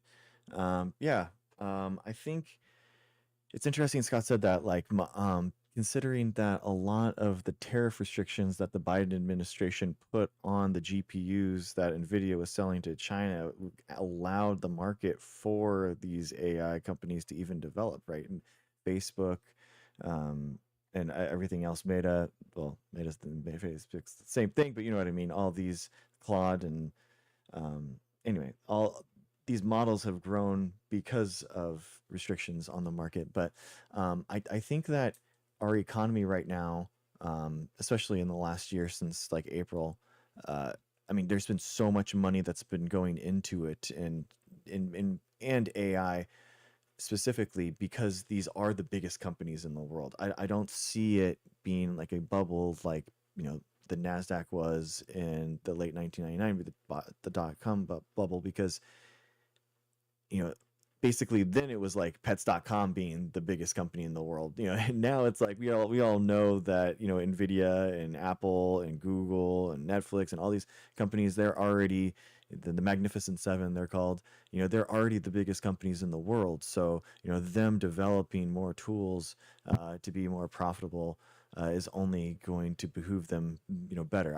Obviously there's going to be some type of correction at some point, but I don't see it being a massive bubble like the dot-com bubble was.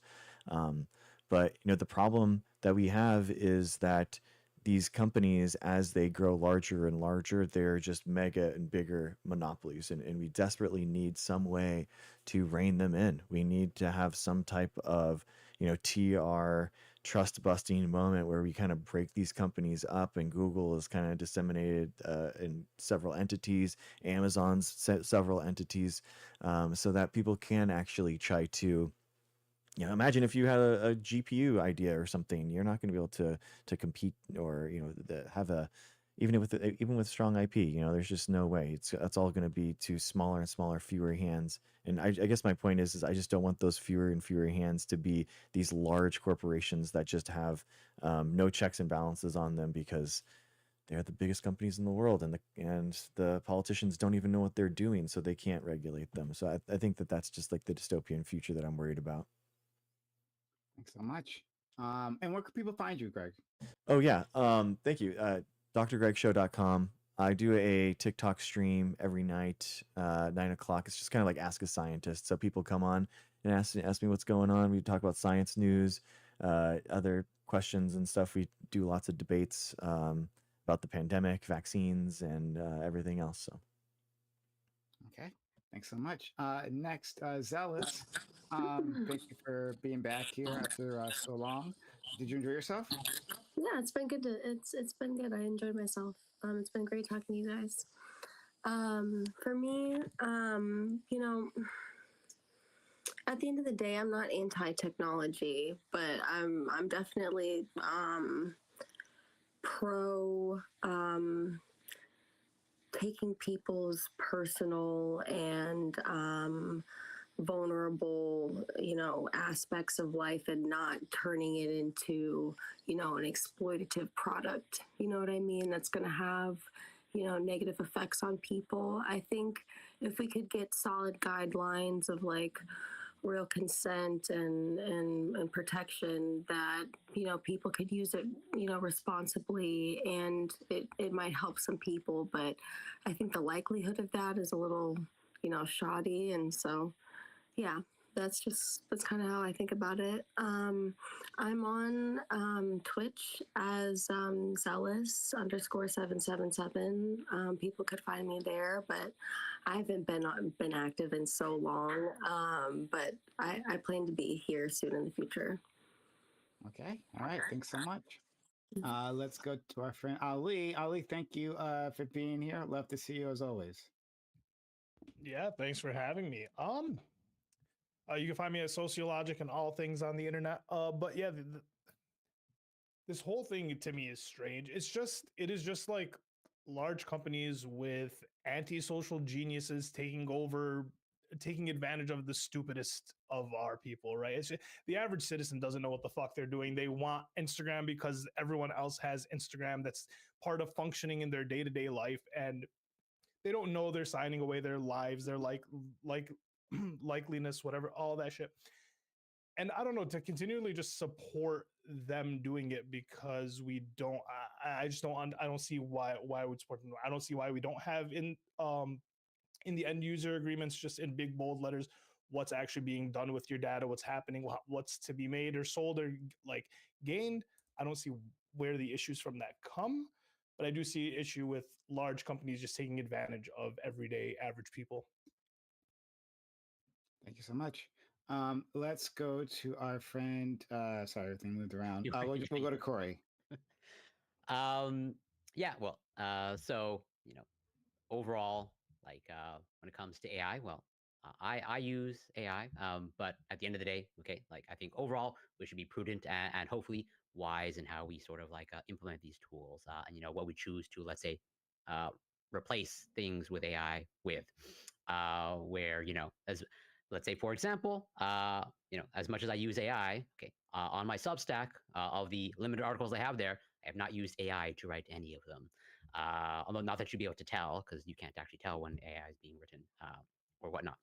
But yeah, all that to say is like these are powerful tools. There's obviously some clear benefits to them, but I think we have to be prudent in terms of how we implement these tools.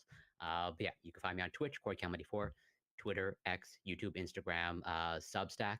It's Corey Campbell, and Ali, Eucharist, Greg, Scott. Always a pleasure. Love you, Prime.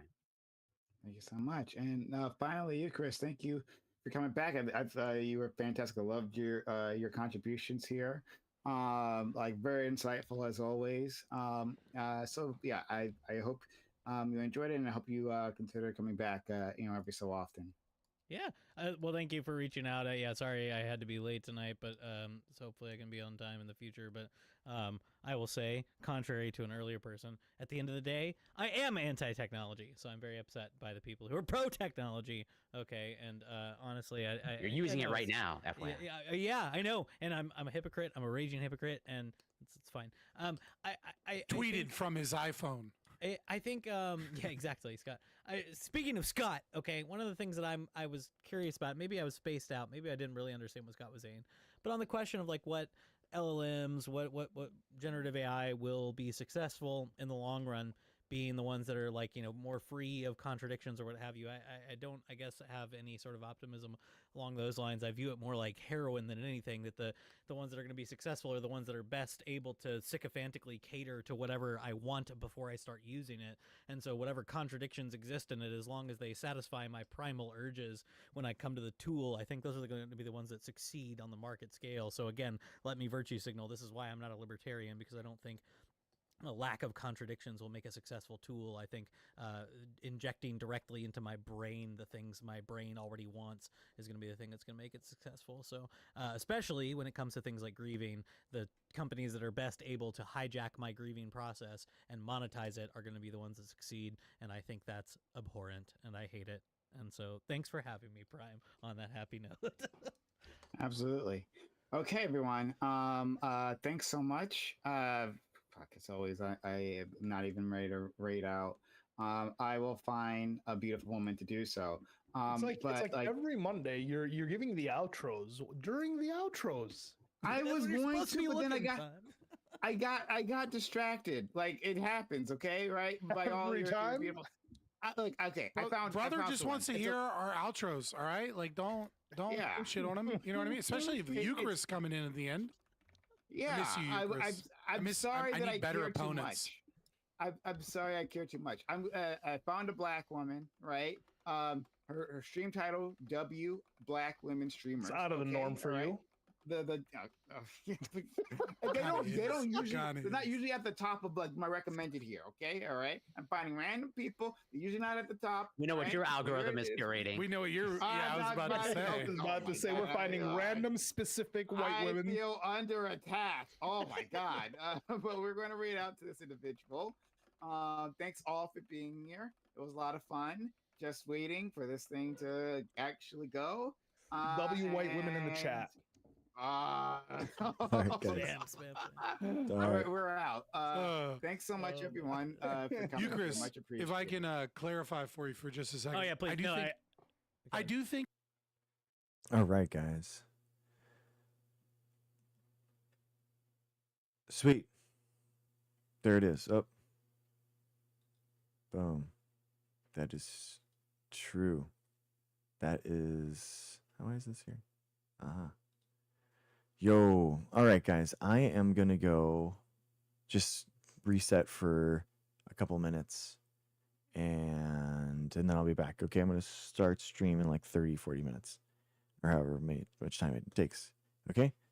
So I'll be back a little later. Maybe an hour. 45 minutes, an hour. We'll see. I'll be back later. Okay. Peace. Bye.